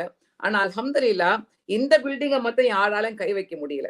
ஏன்னா he has safeguarded it with all the papers and documentation. ரெண்டு முக்கியமான விஷயம், not only a beautiful monument but also well safeguarded with the documentation and filing of the papers. அது ரொம்ப ரொம்ப முக்கியமான ஒரு விஷயம். அதனாலதான் என்ன எக்ஸ்பென்ஷன் நடந்தாலும், என்ன ரயில்வே லைன் போட்டாலும் அந்த பில்டிங் மேல யாராலும் கை வைக்க முடியல. அது அப்படியே சேஃப்கார்ட் ஆகி நிக்குது. அதை பாத்தீங்கன்னா அதனுடைய பேர் சித்திக் சராய். சுப்ஹானல்லாஹ், எவ்வளோ ஒரு பெரிய மனசோட அதை கட்டியிருக்கிறாங்கன்னா அதனுடைய ஹிஸ்டரிக்கு பின்னாடி நாங்க போகும் பொழுது அல்ஹம்துலில்லாஹ் சி அப்துல் ஹக்கீம் சாஹிபுடைய தந்தையார் மர்ஹூம் சித்திக் சாப் அவர்கள் இறப்பதற்கு முன்னால அவர்கள் வந்து சில்க் பிசினஸ்ல ஈடுபட்டிருந்தாங்களாம். மும்பை சென்று அவர் வரும் பொழுது உடல்நிலை சரியில்லாமல் அவர்கள் பெரியமேட்டில் தங்க நேரிட்ட பொழுது அங்கே இன்னைக்கு நாங்க பாக்குற அந்த இஸ்லாமோபோபியா என்று சொல்லக்கூடிய வார்த்தை, அந்த இஸ்லாமோபோபியா இன்னைக்கு நேரத்துல காலம் சென்று தொடர்ந்து இருந்திருக்கு. Islamophobia even before 100 years has existed. அந்த காலகட்டத்துல நம்ம சித்திக் சாஹிப் அவர்கள் பாக்குறாங்க முஸ்லிம் இளைஞர்களுக்கு அங்கே அவர்களுக்கு தங்க விடுதி இல்லை. ரொம்ப மனவேதனையோட பாக்குறாங்க. ரொம்ப ரொம்ப அவர்களும் தரங்கெட்ட விதத்துல நடத்தப்பட்டு அவர்கள் தூக்கி எறியப்படுறாங்க, வெளியே தள்ளப்படுறாங்க. ரொம்ப நோய்வாய்ப்பட்ட நிலையில் ஊருக்கு வந்த மர்ஹூம் சித்திக் சாப் அவங்க தங்க மகன் நவாப் ஹக்கீம் சாப் கிட்ட சொல்றாங்க, இளைஞர்களுக்காக என்று தங்கக்கூடிய ஒரு விடுதியை நீங்கள் கட்ட வேண்டும் என்று சொல்றாங்க. அல்ஹம்துலில்லாஹ் அவர்கள் பணம் ஈட்டிய பிறகு, பொருளாதாரத்தை ஈட்டிய பிறகு இந்த ஒரு ஸ்ட்ராட்டஜிக் லொகேஷன்ல நிலத்தை வாங்கி இந்த அழகிய மானுமெண்ட்டை கட்டி அதுக்கு தன்னுடைய தந்தையுடைய பெயர் சித்திக் சராய் என்று வைக்கிறாங்க. இந்த இடத்துல இன்னைக்கு கூட நீங்க போனீங்கன்னா பொருளாதாரத்துல பின்தங்கியவர்கள், குறிப்பாக முசாஃபிர் பயனாளிகளுக்கு பயன் தரக்கூடிய விதத்தில் அவர்கள் 3 நாட்கள் இலவசமாக தங்கலாம். அதற்கு பிறகு ஒரு சின்ன ஒரு அடையாளமாக ஒரு தொகையை பெற்றுக்கொண்டு அவர்கள் அங்க தங்க வைக்கப்படுறாங்க. அங்க பள்ளிவாசல் ஆண்களுக்கு பெண்களுக்கு என்று கட்டப்பட்டிருக்கு. இல்ல இறைவனுடைய கடையினால இன்னைக்கு வரைக்கும் அவங்க இன்னாமல் ஆமலு பின்னியாத் என்று சொல்லக்கூடிய கண்மணி நாயகம் ஸல்லல்லாஹு ஹதீஸுக்கு இணங்க ஒவ்வொரு காரியத்துக்கும் அஸ்திவாரமாக அமைவது அதனுடைய எண்ணங்களே. The foundation of all your deeds is your intention. அப்போ உங்களுடைய எண்ணம் சுத்தமாக இருந்துச்சுன்னா அல்லாஹ் உங்களுக்கு துணை நிற்பான் என்று இன்னைக்கு சித்திக் சராய் என்று சொல்லக்கூடிய அந்த மானுமெண்ட் ஷோஸ் த நியா இன்னாமல் ஆமலு பின் நியாத் என்று சொல்லக்கூடிய அந்த எண்ணத்தினுடைய அஸ்திவாரத்தில் நம்முடைய மர்ஹூம் சி அப்துல் ஹக்கீம் சாஹிப் அவர்கள் கட்டியிருக்கக்கூடிய சித்திக் சராய் பறைசாற்றுகின்றது. இளம் தலைமுறையினர்களே நிறைய இருக்கு, அவருடைய வாழ்க்கையிலிருந்து கற்றுக்கொள்வதற்கு நிறைய பாடங்கள் இருக்கு, நிறைய விஷயங்கள் அப்படி பேசிக்கிட்டே போலாம். ஒவ்வொரு விஷயம் அவங்க வாழ்க்கையில் I think has still not been fully brought out. இன்னும் நிறைய கொண்டு வரணும், அவருடைய வாழ்க்கையை பற்றி நிறைய ரிசர்ச் பண்ணணும், நிறைய தீசிஸ் பண்ணணும், ஷார்ட் டாக்குமெண்ட்ஸ் எடுக்கணும், நிறைய பேருக்கு இந்த செய்திகளை கொண்டு போகணும். ஏன்னா not just the Muslims, India is known for unity in diversity. வேற்றுமையில் ஒற்றுமை காணுவதுதான் நம்முடைய தாய் திருநாடு இந்தியாவுடைய பெருமை. அந்த வேற்றுமையில் ஒற்றுமை காணக்கூடிய அடையாளமாக நவாப் சி அப்துல் ஹக்கீம் சாஹிப் அவர்கள் திகழ்ந்தார்கள்.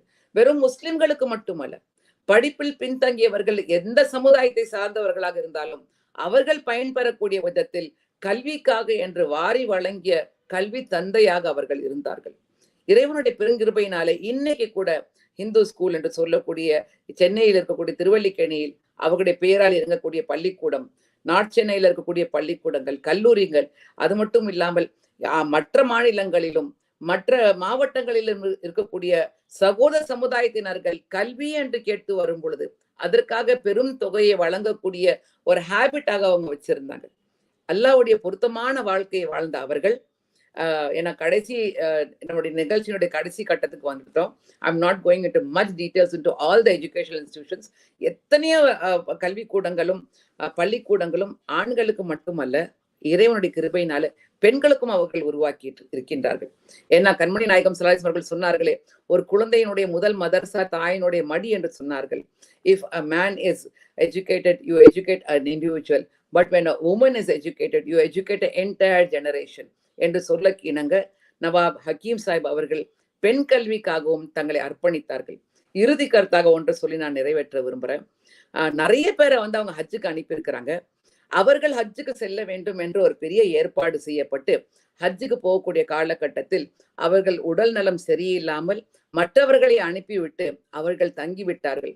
தங்கியிருந்த சில நாட்களிலேயே அல்லாஹ் அவர்களை அழைத்து கொண்டான். இன்னா லில்லாஹி வ இன்னா இலைஹி ராஜிஊன். ஆனால் அவர்கள் ஹஜ்ஜு செய்யாமல் ஹஜ்ஜுடைய நியத்தை வைத்து அவர்கள் அல்லாஹ்வுடைய அழைப்பை ஏற்றுக்கொண்டார்கள்.